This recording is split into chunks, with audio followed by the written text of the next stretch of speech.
Price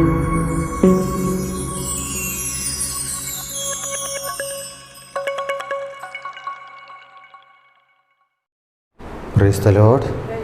hallelujah, hallelujah. യേശുവേ സ്തോത്രം, യേശുവേ നന്ദി, ഹല്ലേലൂയ. പ്രിയമുള്ളവരെ, പരിശുദ്ധ ദൈവമാതാവിൻ്റെ ഒരു വലിയ തിരുനാളിലേക്ക് നമ്മൾ പ്രവേശിക്കുകയാണ്. ഈ മാസം 15-ാം തീയതി, ഓഗസ്റ്റ് 15.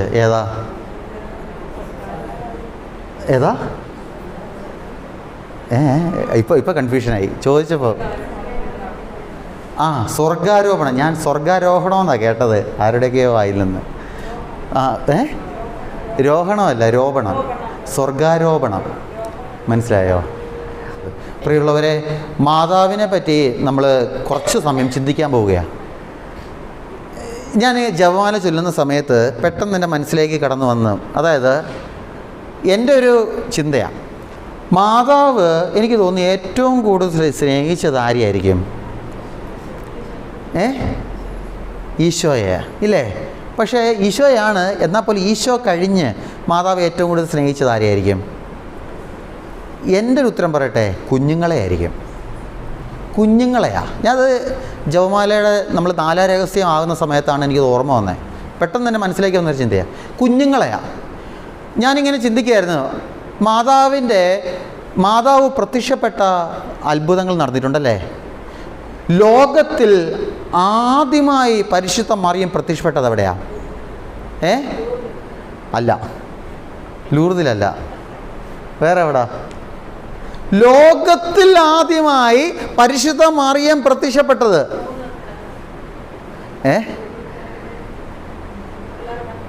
നമുക്ക് എന്താ, ഞാൻ കുറ്റം പറയല്ല, നമുക്ക് ലൂർദും ഫാത്തിമയും മെഡ്ജുഗുറിയൊക്കെ ഓർമ്മയുള്ളൂ. പക്ഷേ നിങ്ങൾ വിശ്വസിക്കേണ്ട ഒരു ചരിത്രമുണ്ട് മക്കളെ. ലോകത്തിലാദ്യമായി പരിശുദ്ധ മറിയം പ്രത്യക്ഷപ്പെട്ടത് ലൂർദിലും ഫാത്തിമയിലും അല്ല, കേരളത്തിലാണ്. നിങ്ങൾ ചരിത്രം എടുത്തു നോക്ക്. ലോകത്തിലാദ്യമായി പരിശുദ്ധ കന്യക മറിയം പ്രത്യക്ഷപ്പെട്ടത് കേരളത്തിലെ കുറവിലങ്ങാടാണ് പ്രത്യക്ഷപ്പെടുന്നത്. അവിടെ കുറവിലങ്ങാട് കുഞ്ഞുങ്ങൾക്കാണ് പ്രത്യക്ഷപ്പെടുക മാതാവ്. കുഞ്ഞുങ്ങൾക്ക്, മനസ്സിലായോ? കുഞ്ഞുങ്ങൾക്കാണ് പ്രത്യക്ഷപ്പെടുന്നത്. ഇനി ഫാത്തിമ, നമുക്ക് എല്ലാവർക്കും അറിയാൻ സ്ഥലം ഫാത്തിമയിലും മാതാവ് പ്രത്യക്ഷപ്പെടുന്നത് ആർക്കാ?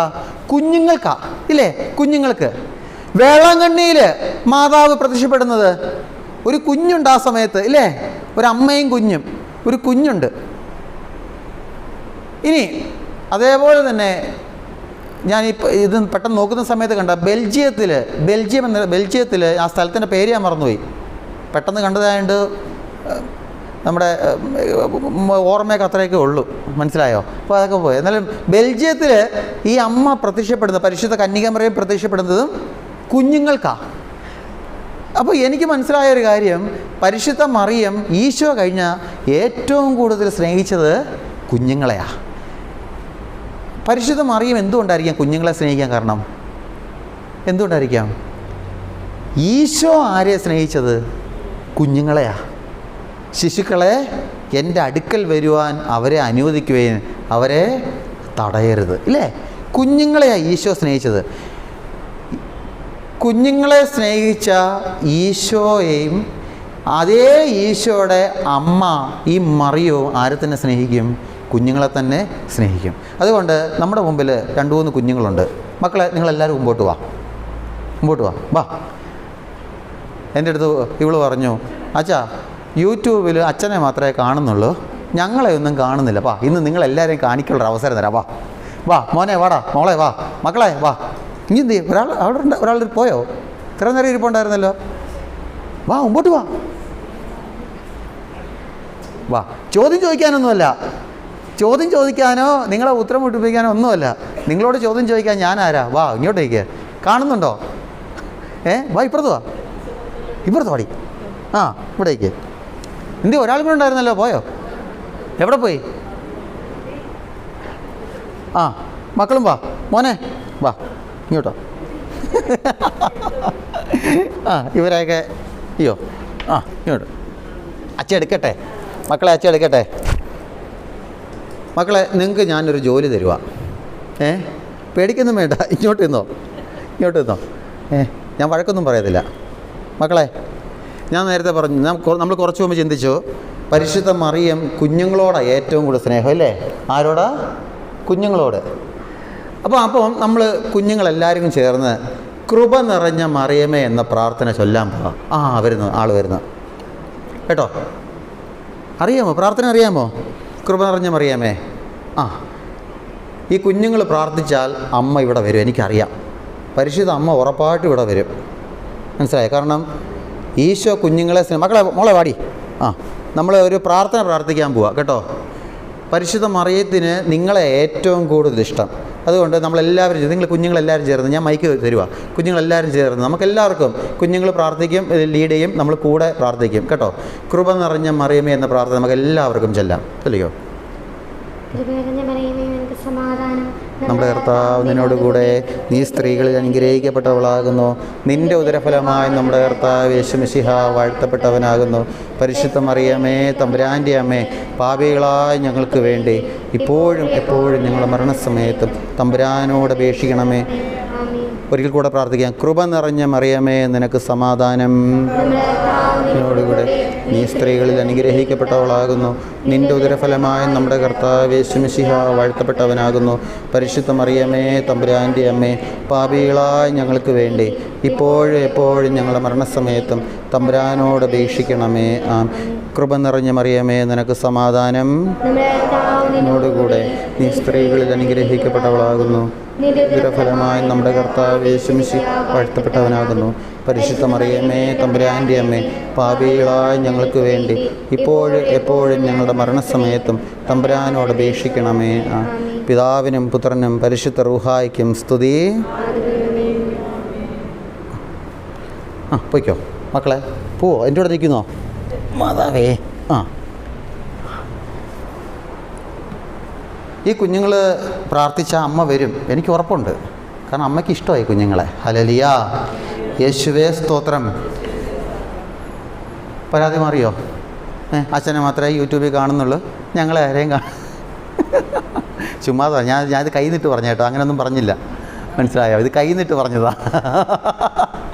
അപ്പോൾ മറിയത്തെപ്പറ്റി ഇങ്ങനെ പറയണമെന്നൊരാഗ്രഹം വന്നു, പക്ഷേ എങ്ങനെ തുടങ്ങുമെന്നറിയില്ല.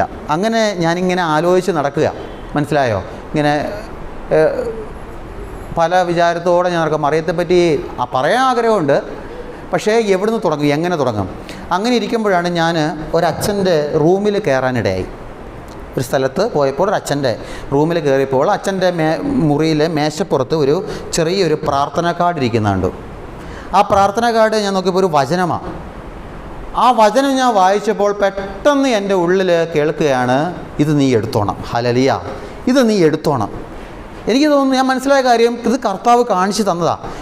അമ്മയെപ്പറ്റി ഒരു പറയുമ്പോൾ ഒന്ന് തുടങ്ങാൻ, അമ്മയെപ്പറ്റി ഒന്ന് പറഞ്ഞു തുടങ്ങാൻ എനിക്കൊരു സഹായം വേണം. അതിനുവേണ്ടി ഞാൻ ആഗ്രഹിച്ച് പ്രാർത്ഥിച്ച് നടന്നപ്പോൾ കർത്താവ് ഒരു വചനം കാണിച്ചു തന്നിട്ട് ഇത് നീ എടുത്തോന്നാണ് പറഞ്ഞത്. ആ വചനം ഇതാണ്, യെശയ്യ 62:3. ഒന്നെടുക്കാമോ? ബൈബിളുണ്ടോ? യെശയ്യ 62:3. കർത്താവിൻ്റെ കയ്യിൽ നീ മനോഹരമായ ഒരു കിരീടമായിരിക്കും, നിന്റെ ദൈവത്തിൻ്റെ കരങ്ങളിൽ ഒരു രാജകീയ മകുടം. ഹല്ലേലൂയ. ദൈവമേ, കർത്താവ് നടത്തുന്ന ഒരു വഴികളുണ്ടോ? മാതാവിനെ പറ്റി ഒന്ന് പറഞ്ഞു തുടങ്ങാൻ തമ്പുരാനെ എനിക്കൊരു വഴി കാണിച്ചു തരണേ. തമ്പുരാൻ ഒരു മുറിയിൽ, അച്ഛൻ്റെ മുറിയിൽ വെച്ച് എനിക്ക് തന്നതാണ് ഈ വചനം. യെശയ്യ 62:3. കർത്താവിൻ്റെ കയ്യിൽ നീ മനോഹരമായ ഒരു കിരീടമായിരിക്കും, നിന്റെ ദൈവത്തിൻ്റെ കരങ്ങളിൽ ഒരു രാജകീയ മകുടവും. പരിശുദ്ധ മറിയത്തെപ്പറ്റി നമ്മൾ ചിന്തിക്കുമ്പോൾ, എൻ്റെ പ്രിയമുള്ളവരെ, മറിയം കർത്താവിൻ്റെ സന്നിധിയിൽ കിരീടം ധരിച്ച ഒരു കന്യകയാണ്. കർത്താവിൻ്റെ സന്നിധിയിൽ കിരീടം ധരിച്ച, കിരീടം പേറുന്ന ഒരു കന്യകയാണ്, ഒരു രാജ്ഞിയാണ് പരിശുദ്ധ കന്യക മറിയം. നമുക്കറിയാം, മഹത്വത്തിൻ്റെ ദിവ്യരഹസ്യത്തിൽ 5-ാം ദിവ്യരഹസ്യം നമ്മൾ എന്താ പറയുന്നത്? മഹത്വത്തിൻ്റെ ദിവ്യരഹസ്യമില്ലേ ജപമാലയിലെ, അതിൽ 5-ാം ദിവ്യരഹസ്യം. നമുക്കൊരു കുഴപ്പമുണ്ട്, നമ്മൾ 1, 2, 3 ഇങ്ങനെ ഓർഡർ അനുസരിച്ച് ചൊല്ലി വരുന്നതുകൊണ്ട് പെട്ടെന്ന് ഒരു 5 പറഞ്ഞില്ലേ. കുരിശിൻ്റെ വഴിയിലെ 10-ാം സ്ഥലം എന്ന് പറഞ്ഞാൽ നമ്മൾ 10 പ്രാവശ്യം നോക്കും ഏതാണെന്നറിയാൻ, നമുക്ക് പെട്ടെന്ന് കിട്ടത്തില്ല. നമ്മൾ ആ ഒരു പറഞ്ഞിങ്ങനെ ഒരു ഓർഡർ മനസ്സിലുണ്ട് അല്ലേ, അതുകൊണ്ട് കിട്ടത്തില്ല. ആ പരിശുദ്ധ കന്യക മറിയം ത്രിലോക രാജ്ഞിയായി മുടി ധരിപ്പിക്കപ്പെടുന്നു ഇല്ലേ? അതിൻ്റെ ചിത്രം കണ്ടിട്ടുണ്ടോ നിങ്ങൾ? ഞാനൊരിക്കൽ അതിൻ്റെ ചിത്രം കണ്ടേ. അതായത് മറിയം കരങ്ങൾ കൂപ്പി വിനയത്തോടുകൂടെ കണ്ണുകളടച്ച് പ്രാർത്ഥിക്കുന്ന ഒരു മറിയം. ആ മറിയത്തിൻ്റെ ശിരസിന് മുകളിൽ 2 കുഞ്ഞു മാലകമാർ ഒരു കിരീടവും പിടിച്ചുകൊണ്ട് മറിയത്തിൻ്റെ ശിരസിലേക്ക് അത് വെക്കുന്നൊരു ചിത്രമുണ്ട്. മറിയത്തിൻ്റെ പിറകിലായിട്ട് പിതാവായ ദൈവം, പുത്രനായ യേശു, പരിശുദ്ധാത്മാവ്. മനസ്സിലായോ? അപ്പോൾ മറിയത്തിൻ്റെ ശിരസിലേക്ക് കിരീടം വെക്കുക. ആ കിരീടം വെച്ചുകൊണ്ടൊരു പദവി കൊടുക്കുന്നുണ്ട്. എന്താ? ത്രിലോക രാജ്ഞിയാ. ലോകം മുഴുവൻ്റെയും രാജ്ഞിയായിട്ട് മറിയത്തെ ആര് മാറ്റി? സ്വർഗം മാറ്റി. ഹല്ലേലൂയ! സ്വർഗം മാറ്റുകയാണ് എൻ്റെ പ്രിയമുള്ളവരെ. അതുകൊണ്ട് സ്വർഗം മറിയത്തിന് കൊടുക്കുന്ന ഒരു സ്ഥാനമുണ്ട്, ഒരു പദവിയുണ്ട്. ആ പദവി സ്വർഗം കൊടുക്കുമ്പോൾ, ഈശോ കൊടുക്കുമ്പോൾ, ഞാൻ ഒരിക്കലും മറിയത്തിന് ആ പദവി കൊടുക്കാതിരിക്കരുത്. മനസ്സിലായോ? പിതാവായ ദൈവം മാതാവിന് ഒരു പദവി കൊടുക്കുമ്പോൾ, ഒരു സ്ഥാനം കൊടുക്കുമ്പോൾ, ഞാനായിട്ടത് വേണ്ടാന്ന് വെക്കരുത്, ഞാൻ കൊടുക്കാതിരിക്കരുത്. ഇന്ന് പലപ്പോഴും മറിയത്തെ ഒരുപാട് പേര് കുറ്റം പറയുന്നുണ്ടല്ലേ? പരിശുദ്ധ മറിയത്തെ ഒരുപാട് പേര് കുറ്റം പറയുന്നുണ്ട്. മൊട്ടത്തോടൊന്നും ഒക്കെ വിളിക്കുന്നുണ്ട്. മറിയം കന്യകയല്ല, വേറെ മക്കളുണ്ടെന്നൊക്കെ ഒരുപാട് പേര് പറയുന്നുണ്ട്. അവരൊക്കെ പറഞ്ഞോട്ടെ. പക്ഷേ പരിശുദ്ധ കത്തോലിക്ക സഭയിൽ ഉൾപ്പെട്ടിരിക്കുന്ന വിശ്വാസി, നീ മനസ്സിലാക്കേണ്ട ഒരു കാര്യം, നീ ഒരിക്കലും ഈ അമ്മയെ ചെറുതായി കാണരുത്. കാരണം സ്വർഗം ഒരിക്കലും ഈ അമ്മയെ ചെറുതായി കണ്ടിട്ടില്ല. ഹല്ലേലൂയ! സ്വർഗം ചെറുതായി കാണാത്ത ഈ മറിയത്തെ ഞാനും ചെറുതായി കാണാൻ പാടില്ല. ഇത് നമ്മൾ എപ്പോഴും തിരിച്ചറിയണം. അതുകൊണ്ടാ വിശുദ്ധ കുർബാനയിൽ നമുക്കറിയാം, നിന്നാൾ സ്തുതിയിലെ കുക്കിലോൻ ഉണ്ടല്ലേ, നിന്നാൾ സ്തുതിയുടെ രാജമകൾ, ആ ഒരു കുക്കിലോൻ പാട്ടിൽ, ആ പാട്ടിന് ശേഷം അച്ഛൻ്റെ ആ ചൊല്ലിന് ശേഷം നിങ്ങളെന്താ ചൊല്ലുന്നേ? ഞാനൊന്ന് പാടിത്തരാം. എൻ്റെ പാട്ട് വലിയ മെച്ചമൊന്നുമില്ല, എന്നാലും കേട്ടോ, നിങ്ങൾ ഇത്രയും സഹിച്ചില്ല എന്നെ, ഇതും കൂടെ സഹിക്കേ. മനസ്സിലായോ? നിന്നാൾ സ്തുതിയോടു രാജമകൾ, ഹാലേലൂയ യൗഹാലേലൂയ, നിൻ വലഭാഗെ രാജഭാമിനിയും. ഇല്ലേ? അപ്പോൾ അച്ഛൻ്റെ ആ ഒരു ചൊല്ല് അവസാനിക്കുന്നത് എങ്ങനെയാ? നിൻ വലഭാഗെ രാജഭാമിനിയും. അതായത് സ്വർഗത്തിൻ്റെ വലതുഭാഗത്ത്, സിംഹാസനത്തിൻ്റെ വലതുഭാഗത്ത് ആരുണ്ട്? പരിശുദ്ധ മറിയമുണ്ട്. അതെന്ത് ഈ വലതുഭാഗം? അതെന്ത് ഈ വലഭാഗം? ഇടതുഭാഗം എന്ന് പറഞ്ഞ പോലെ, അല്ലെങ്കിൽ നടുക്കെന്ന് പറഞ്ഞാൽ പോരെ? അല്ലെ നിൻ മുൻപാകെ രാജഭാമിനിയും എന്ന് പറഞ്ഞാൽ പോരെ? പിതാവായ ദൈവമേ നിൻ്റെ മുമ്പാകെ രാജഭാമിനിയും, അങ്ങനെ പറഞ്ഞാൽ പോരെ? അതെന്ത് ഈ വലം ഭാഗം? അത് പണ്ട് ഈ രാജകുടുംബം ഉണ്ടല്ലോ, പണ്ടൊക്കെ ഈ രാജകുടുംബ ചരിത്രത്തിൽ പരിശോധിച്ചാൽ രാജകൊട്ടാരത്തിൽ നമുക്കറിയാം സിംഹാസനം ഉണ്ടല്ലോ, രാജാവിന് സിംഹാസനമുണ്ട്. ഈ രാജാവിൻ്റെ സിംഹാസനത്തിൻ്റെ ഇടത്തും വലത്തും സിംഹാസനങ്ങളുണ്ട്. മനസ്സിലായോ? അതിൽ ഇപ്പോൾ ഭരിക്കുന്ന രാജാവ്, ആ രാജാവ് കഴിഞ്ഞാൽ അടുത്ത ആർക്കാണോ സ്ഥാനം, ആ വ്യക്തിയാണ് എവിടെ ഇരിക്കുന്നത്? വലതുഭാഗത്തെ സിംഹാസനത്തിൽ ഇരിക്കുന്നത്. അങ്ങനൊരു പദവി പണ്ട് രാജകുടുംബത്തിലുണ്ട്. രാജാവാണ് ഭരിക്കുന്നത്. രാജാവ് കഴിഞ്ഞാൽ അടുത്ത സ്ഥാനം ആർക്കാ? അത് ആ വ്യക്തി ആരാണോ ആ വ്യക്തിയാണ് വലതുഭാഗത്ത് സിംഹാസനത്തിൽ. അപ്പോൾ ഒരുപക്ഷെ രാജാവാണെങ്കിൽ രാജാവിൻ്റെ അമ്മയായിരിക്കാം വരുന്നത്. മനസ്സിലായോ? വലതുഭാഗത്ത്. അതുകൊണ്ടാണ് നമ്മുടെ ദേവാലയങ്ങളിൽ, എൻ്റെ പ്രിയമുള്ളവരെ, നമ്മുടെ ദേവാലയങ്ങളിൽ വിശുദ്ധ മദ്ബഹായുടെ വശങ്ങളിൽ കാണുന്ന ത്രോണോസ് ഉണ്ട് ഇല്ലേ? ബലിപീഠങ്ങൾ, ത്രോണോസ്. ഈ ത്രോണോസിൽ വലതുഭാഗത്ത് പരിശുദ്ധ കന്യകാ മറിയത്തിൻ്റെ ചിത്രമോ അല്ലെങ്കിൽ രൂപമോ വെക്കുന്നേ. മനസ്സിലായോ? നമ്മുടെ ദേവാലയങ്ങളിൽ വിശുദ്ധ മദ്ബഹ, ബലിപീഠം, സിംഹാസനമാ. ആ സിംഹാസനത്തിൽ കർത്താവാണ്. കർത്താവിൻ്റെ സിംഹാസനത്തിൻ്റെ വലതുഭാഗത്താണ് ആരുടെ സിംഹാസനം, ആരുടെ സ്ഥാനം വരുന്നത്, ആരുടെ ചിത്രം വരുന്നത്? പരിശുദ്ധ മറിയത്തിൻ്റെ ചിത്രം വരുന്നത്. നിങ്ങളിവിടെ നോക്കണ്ട, ഇവിടെ മാറിപ്പോയി. മനസ്സിലായോ? ഇവിടെ അങ്ങോട്ടും ഇങ്ങോട്ട് മാറിക്കിട, കുഴപ്പമില്ല. ഇനി പറഞ്ഞതിൻ്റെ പേര് നാളെ വന്ന് പൊളിക്കൊന്നും വേണ്ട, അങ്ങനെ ഇരുന്നോട്ടെ. പുതിയ പള്ളി നാളെ നിങ്ങൾ പണിയുമല്ലോ. എൻ്റെ സമയത്തല്ല അല്ലേ? നിങ്ങളുടെയൊക്കെ മക്കളുടെ, ഇവരൊക്കെ വളർന്ന് വലിയ ജോലിയൊക്കെ ആകുമ്പോൾ ഇവർ അവരുടെ സമ്പാദ്യം കൊണ്ട് പുതിയ പള്ളി പണിയുമല്ലോ മക്കളെ. അന്നേരം എന്ത് ചെയ്യണം?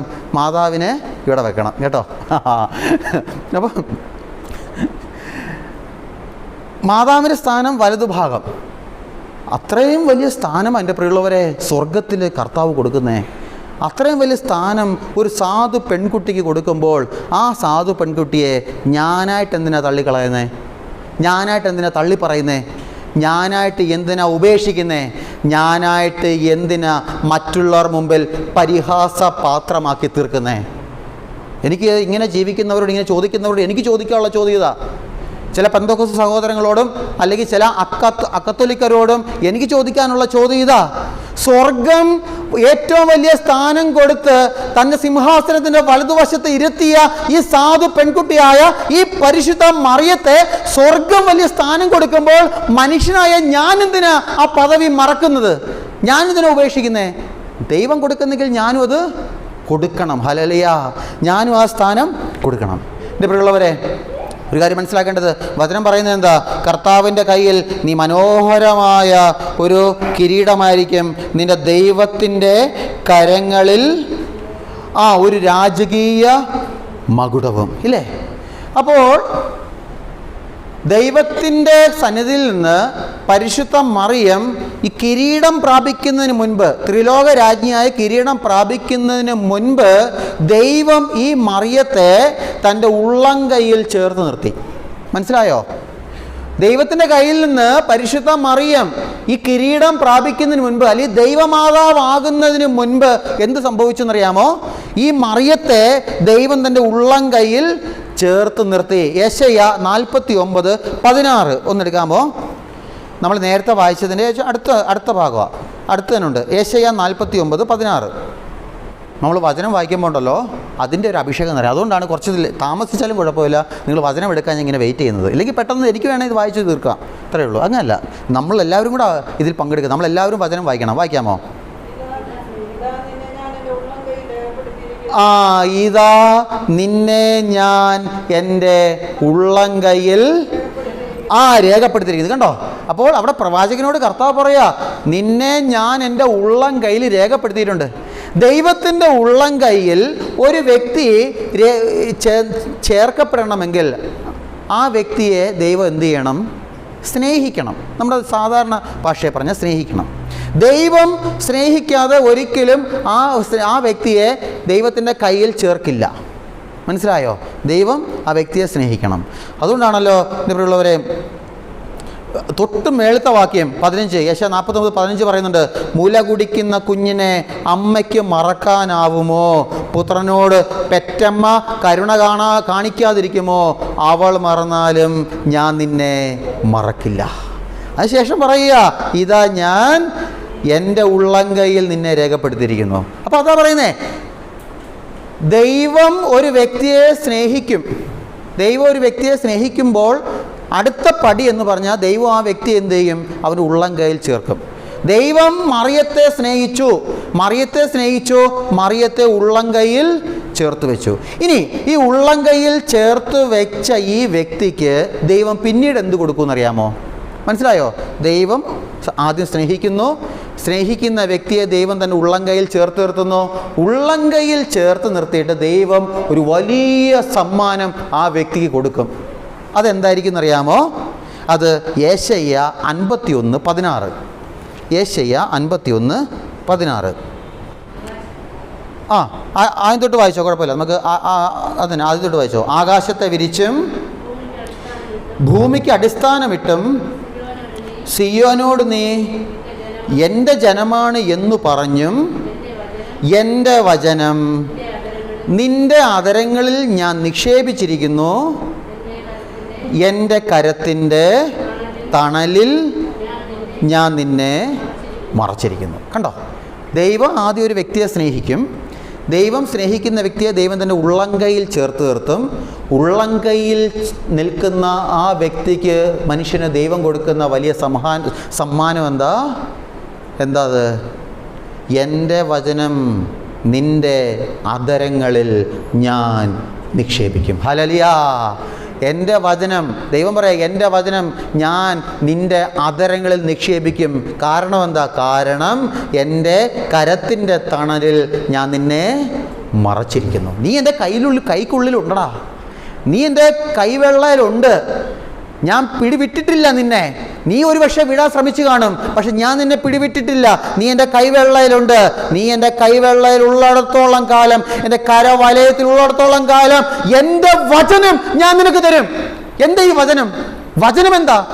വചനം എന്ന് പറഞ്ഞാൽ യോഹന്നാൻ 1:1 യോഹന്നാൻ 1:1 ആ വചനം എന്താന്ന് വളരെ വ്യക്തമായി പറയുന്നു. ഒന്നെടുക്കാമോ? യോഹന്നാൻ 1:1. ആദിയിൽ വചനമുണ്ടായിരുന്നു, വചനം ദൈവത്തോടു കൂടെയായിരുന്നു, വചനം ദൈവമായിരുന്നു. എന്താ ഈ വചനം? ദൈവം തന്നെയാണ് ഈ വചനം, ദൈവപുത്രനാണ് ഈ വചനം, പരിശുദ്ധാത്മാവാണ് ഈ വചനം. അതായത് പരിശുദ്ധ തൃത്വത്തെ നിനക്ക് സമ്മാനമായി തരും. ഹല്ലേലൂയ.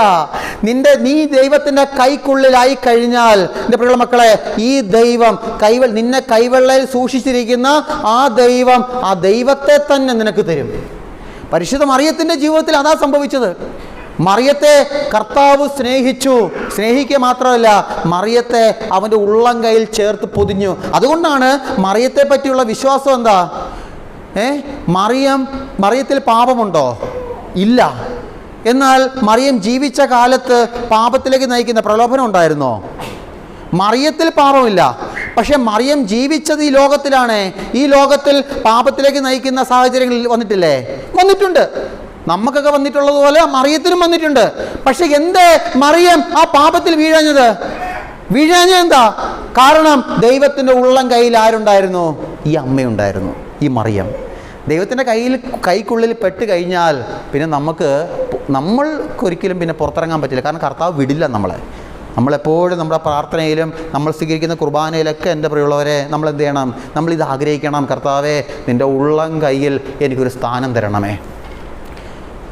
കഴിഞ്ഞ ദിവസം വേറ്റിനാട് ധ്യാന കേന്ദ്രത്തിൽ ധ്യാനം നടക്കുന്ന സമയത്ത് അവിടെ ബൈബിൾ സ്റ്റഡി നടക്കും. അപ്പോൾ ഞാൻ പോയായിരുന്നു. അപ്പോൾ ഇങ്ങനെ ബൈബിൾ സ്റ്റഡി ദാനിയലച്ചൻ വചനം പഠിപ്പിക്കുന്ന സമയത്ത് അച്ഛൻ ഇങ്ങനെ പറയുക, അതായത് നിങ്ങൾ വിശുദ്ധ കുർബാന സ്വീകരിച്ചിട്ട് എന്താ പ്രാർത്ഥിക്കുന്നത്? സത്യത്തിൽ നിങ്ങൾ എന്താ പ്രാർത്ഥിക്കുന്നത്? വിശുദ്ധ കുർബാന സ്വീകരിച്ചിട്ട് മക്കളെ മുമ്പോട്ട് വിളിക്കണോ? വിശുദ്ധ കുർബാന സ്വീകരിച്ചിട്ട് നിങ്ങൾ എന്താ പ്രാർത്ഥിക്കുന്നത്? സാധാരണ എന്തായിരിക്കും? എൻ്റെ രോഗം മാറണേ, അല്ലേ? എൻ്റെ അയൽവാസി അതിന് മാന്തി അടുക്കള വരെ എത്തി, കർത്താവേ. അതൊക്കെയാണോ പ്രാർത്ഥന? ദാനിയലച്ചൻ പറയാന്നേ, അച്ഛന് പറയാം, അച്ഛന് ഒരു പ്രേരണ തോന്നിയിട്ട് അച്ഛൻ ഇങ്ങനെ പ്രാർത്ഥിച്ചു എന്നാണ് പറഞ്ഞേ. അതായത് കർത്താവേ, ഇത് നിൻ്റെ ശരീരമാണ്, ഇത് നിൻ്റെ രക്തമാണ്. നീ പറഞ്ഞു ഇങ്ങനെ, എൻ്റെ ശരീരം ഭക്ഷിക്കുകയും എൻ്റെ രക്തം പാനം ചെയ്യുകയും ചെയ്യുന്നവൻ അവൻ എന്നിലും ഞാൻ അവനിലും വസിക്കും, ഞങ്ങൾ ഒന്നായി തീരുന്ന ഇല്ലേ? ഒന്നായി തീരും. കർത്താവേ, ഞാൻ ഈ അപ്പം ഭക്ഷിച്ചപ്പോൾ, അല്ലെങ്കിൽ ഞാൻ ഈ നിൻ്റെ ശരീരം ഭക്ഷിച്ചപ്പോൾ, ഞാൻ നിൻ്റെ രക്തം പാനം ചെയ്തപ്പോൾ, കർത്താവേ, നിന്നിൽ ഞാൻ ഒന്നായി തീരുകയല്ല ചെയ്തത്, നിന്നിൽ ഞാൻ ഒന്നായി മാറിയതല്ലേ? എൻ്റെ പ്രിയമുള്ളവരെ, അതാണ് അവൻ്റെ കൈക്കുള്ളിലേക്ക് പ്രവേശിക്കുന്ന അനുഭവം. ഹല്ലേലൂയ. മനസ്സിലായോ? ഇപ്പോൾ എൻ്റെ കയ്യിൽ ഒരു ചെറിയ ഈ കൈവെള്ളയ്ക്കകത്ത് ഒതുങ്ങുന്ന എന്തെങ്കിലും ഒരു വസ്തു ഞാനിങ്ങനെ മുറുകെ പിടിച്ചാൽ നിങ്ങൾക്ക് കാണാൻ പറ്റുമോ? ഇല്ല, കാണാൻ പറ്റും. ഇതേപോലെ തന്നെയാണ് കർത്താവിൻ്റെ കൈക്കുള്ളിലേക്ക് ഞാൻ ചെന്ന് കഴിഞ്ഞാൽ പിന്നെ ഒരിക്കലും എനിക്ക് എന്നെ കാണാൻ പറ്റില്ല. പലപ്പോഴും നമ്മൾ പാപത്തിൽ വീഴുന്നതിൻ്റെ കാരണം എന്നറിയുമോ? ഞാൻ എന്നെ കാണുന്നുണ്ടാണ് പല സമയങ്ങളിലും. അതായത് ആരെങ്കിലും ഒരു വ്യക്തി എനിക്കെതിരെ ഇങ്ങോട്ട് പറഞ്ഞുകൊണ്ട് വരുന്നു, എന്തെങ്കിലും ഇങ്ങോട്ട് പറഞ്ഞുകൊണ്ട് വരില്ലേ? ഇപ്പോൾ എന്നെ വെറുതെ ഇരിക്കുന്ന എന്നെ ഒരാൾ ചുമ്മാ കുറേ ആക്ഷേപം പറയുമ്പോൾ സത്യം പറഞ്ഞാൽ ഞാൻ എന്നെ കാണുന്നത് കൊണ്ടാണ് അവൻ പറഞ്ഞത് എനിക്ക് നൊന്തല്ലോ എന്ന് തോന്നുന്നത്. മനസ്സിലാവുന്നുണ്ടോ നിങ്ങൾക്ക്? ഞാൻ എന്നെ തന്നെ ഇപ്പോൾ അൽഫോൺസ് അച്ഛനെ മാത്രമേ കാണുന്നുള്ളൂ. ഈ ഒരു ശരീരം, മനസ്സിലായി? ഒന്നിനും കൊള്ളാത്ത ഈ ശരീരമാകുന്ന ഈ ശരീരത്തെ ഞാൻ കാണുന്നിടത്തോളം കാലം എന്നെ നമ്മുടെ കുഞ്ഞോഞ്ചാൻ, അങ്ങനെ കുഞ്ഞോഞ്ചാൻ ഒരിക്കലും വിളിക്കത്തില്ല, എന്നാലും കുഞ്ഞോഞ്ചാൻ എന്നെ ഡിക്ഷണറിയിലൊന്നും ഇല്ലാത്ത കുറേ വാക്ക് വിളിച്ചെന്ന് വെച്ചോ? ഇല്ല, ഒരിക്കലും വിളിക്കത്തില്ല. നല്ല മനുഷ്യൻ, എന്നെ എതിരെ വിളിച്ചിട്ടൊന്നുമില്ല, എനിക്കറിയാം. എന്നാലും പറയാം, ലോകത്തിലെ ഡിക്ഷണറി ഇല്ലാത്ത വാക്കുകളൊക്കെ എന്നെ വിളിക്കുമ്പോഴും എനിക്ക് ഒരു വേദന സംഭവിക്കുന്നു. എന്നാലും വെറുതെ നിന്ന് എന്നെ അച്ഛൻ ഇങ്ങനെ പറഞ്ഞല്ലോ, ഇങ്ങനെയൊക്കെ ഞാൻ ചിന്തിക്കുന്നതും അല്ലെങ്കിൽ അതിനെതിരെ ഞാൻ പ്രതികരിക്കുന്നതിന് കാരണം എന്താ? ഞാൻ എന്നെ തന്നെ നോക്കുന്നതുകൊണ്ടാണ്. അതുകൊണ്ട് എൻ്റെ പ്രിയമുള്ളവരെ, ഇന്നലെ ഞാൻ ബൈബിൾ വായിക്കുന്ന സമയത്ത് എനിക്ക് ദാവീദിൻ്റെ ഒരു സംഭവം എനിക്ക് കിട്ടിയത്. ദാവീദ് പോകുന്ന വഴിക്കെല്ലാം ഒരാൾ പുറകെ നടന്ന് തെറി വിളിക്കുക. മനസ്സിലായോ? ദാവീദ് പോകുന്ന വഴിക്കൊക്കെ ദാവീദ് മുറി ഇരുന്നപ്പോഴും അവിടെ വന്ന് തെറി വിളിക്കുന്നത്, മുറിയിൽ നിന്ന് ഇറങ്ങി പുറത്തോട്ട് പോയപ്പോഴും പോകുന്ന വഴിയുടെ ഇപ്പുറത്ത് വേറൊരു വഴിയുണ്ട്, ആ വഴി കൂടെ സൈഡിൽ കൂടെ നടന്ന് വിളിക്കുക. അപ്പോൾ ദാവീദിൻ്റെ കൂടെ വന്ന് അനുജര് പറയുന്നുണ്ട്, ഇവനെ അങ്ങ് വെട്ടിക്കീറി തോരനാക്കട്ടെ എന്ന്. നിന്നെ കുറേ നേരം കൊണ്ട് ഇവൻ ചീത്ത വിളിക്കുന്നത്, ദാവീദെ കൊല്ലട്ടെ ഇവനെ. അപ്പോൾ ദാവീദ് എന്താ പറഞ്ഞെന്നറിയാമോ? എടാ, അവൻ എന്നെ വിളിക്കുന്നത് കർത്താവിൻ്റെ ഹിതമാണെങ്കിൽ നമ്മൾ നിന്നാൽ മതി. ഇന്നലെ വായിച്ചതായി, ഞാൻ പെട്ടെന്ന് എൻ്റെ ഓർമ്മ അത്രേ ഉള്ളതുകൊണ്ട് എവിടെയാണെന്ന് ഓർക്കുന്നില്ല. മനസ്സിലായോ? ഇങ്ങനെ ഇന്നലെ വായിച്ചത്. അപ്പോൾ മനസ്സിലായോ? അതായത് ദാവീദ് അവനെ തന്നെ കണ്ടിരുന്നെങ്കിലോ തിരിച്ച് പ്രതികരിച്ചേനെ, അല്ലേ? അതാ പറയുന്നത്. എൻ്റെ പ്രിയമുള്ളവരെ, ദൈവത്തിൻ്റെ കൈക്കുള്ളിലാകാൻ നമ്മൾ ആഗ്രഹിക്കണം. അങ്ങനെ ആയിക്കഴിഞ്ഞാൽ നമ്മൾ ഒരിക്കലും നമ്മളെ അത് പരിശുദ്ധ മറിയം എന്താ ചെയ്തേ? മറിയം ദൈവത്തിൻ്റെ കൈക്കുള്ളിലായിരുന്നുകൊണ്ട് മറിയം പറഞ്ഞു, ഇതാ കർത്താവിൻ്റെ ദാസി. മറിയം അത് പറഞ്ഞതിൻ്റെ കാരണം എന്താ? ഒറ്റ വാക്ക്, അത് കേൾക്കാൻ സിമ്പിളാ, പറയാൻ എളുപ്പമാ, ഇതാ കർത്താവിൻ്റെ ദാസി. പക്ഷെ ജീവിക്കാനാ പ്രയാസം. അത് പറയാൻ എളുപ്പമോ, വായിക്കാൻ എളുപ്പമോ, കേൾക്കാൻ എളുപ്പമാ, ജീവിക്കാൻ പ്രയാസമാ. മറിയത്തിനറിയാം വിവാഹം കഴിക്കാതെ ഒരു പെൺകുട്ടി അന്നത്തെ യഹൂദ മത ആചാര പ്രകാരം, നിയമപ്രകാരം വിവാഹം കഴിക്കാതെ ഒരു പെൺകുട്ടി ഗർഭിണിയായാൽ ആ പെൺകുട്ടി എന്ത് ചെയ്യണം? കല്ലെറിഞ്ഞു കൊല്ലണം. അതാ നിയമം. മറിയത്തിനറിയാം ഇതെനിക്ക് സംഭവിക്കും, കാരണം എൻ്റെ വിവാഹം കഴിഞ്ഞിട്ടില്ല. ജോസഫുമായിട്ടുള്ള എൻ്റെ വിവാഹം കഴിയാത്ത സ്ഥിതിക്ക് എൻ്റെ ഉദരത്തിൽ ഒരു കുഞ്ഞ് വരുമ്പോൾ മറിയത്തിനറിയാം നാളെ എന്നെ ഈ സമൂഹം കല്ലെറിഞ്ഞു കൊല്ലും. ഇത് മറിയത്തെ നോക്കിയിരുന്നെങ്കിൽ ഒരു പക്ഷേ മറിയം പറഞ്ഞേനെ എന്നെ കൊണ്ട് പറ്റില്ല എന്ന്. പക്ഷെ മറിയം എന്ത് ചെയ്തു? കർത്താവിനെ നോക്കി, എന്നിട്ട് പറഞ്ഞു, ഇതാ കർത്താവിൻ്റെ ദാസി. മറിയത്തിനറിയാം ഇത് ദൈവത്തിൻ്റെ പദ്ധതിയാണ്, ദൈവം നടത്തിക്കോളും, ദൈവം നടത്തും. എൻ്റെ പ്രിയമുള്ളവരെ, അതുകൊണ്ട് എപ്പോഴും കർത്താവിൻ്റെ കരങ്ങളിൽ ചേർക്കപ്പെടാൻ പ്രാർത്ഥിക്കണം. നമുക്കൊന്ന് എഴുന്നേറ്റ് നിൽക്കാം. മടുത്തോ? വിശക്കുന്നോ? എനിക്കും വിശക്കുന്നു കേട്ടോ. രാവിലെ നമ്മുടെ കപ്പിയരപ്പച്ചൻ ഉണ്ടാക്കി തന്ന ഒരു പന്ന കാപ്പിയാണ് ഞാൻ കുടിച്ചത്. ചുമ്മാ നല്ല കാപ്പിയായിരുന്നു. ഒരു കട്ടൻ ചായ ഞാൻ കുടിച്ചിട്ടിരിക്കുന്നത്, അതിൻ്റെ ബലത്തിലാണ് ഞാൻ നിൽക്കുന്നത്. നിങ്ങൾ എല്ലാം കഴിച്ചോ രാവിലെ?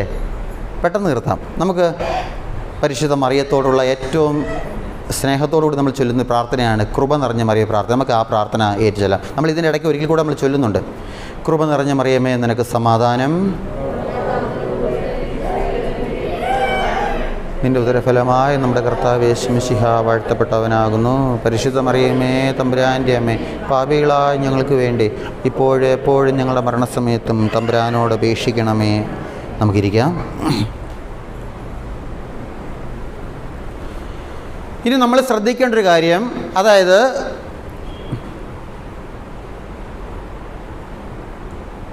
പിതാവായ ദൈവം തൻ്റെ പുത്രനായ ഈശോ മിശിഹായെ എവിടേക്കാണ് കൊടുത്തത്? എവിടേക്കാണ് കൊടുത്തത്? മനസ്സിലായോ? ചോദ്യം മനസ്സിലായോ? പിതാവായ ദൈവം തൻ്റെ പുത്രനായ ഏകജാതനായ യേശു മിശിഹായെ എവിടേക്ക് കൊടുത്തു? എവിടേക്ക്?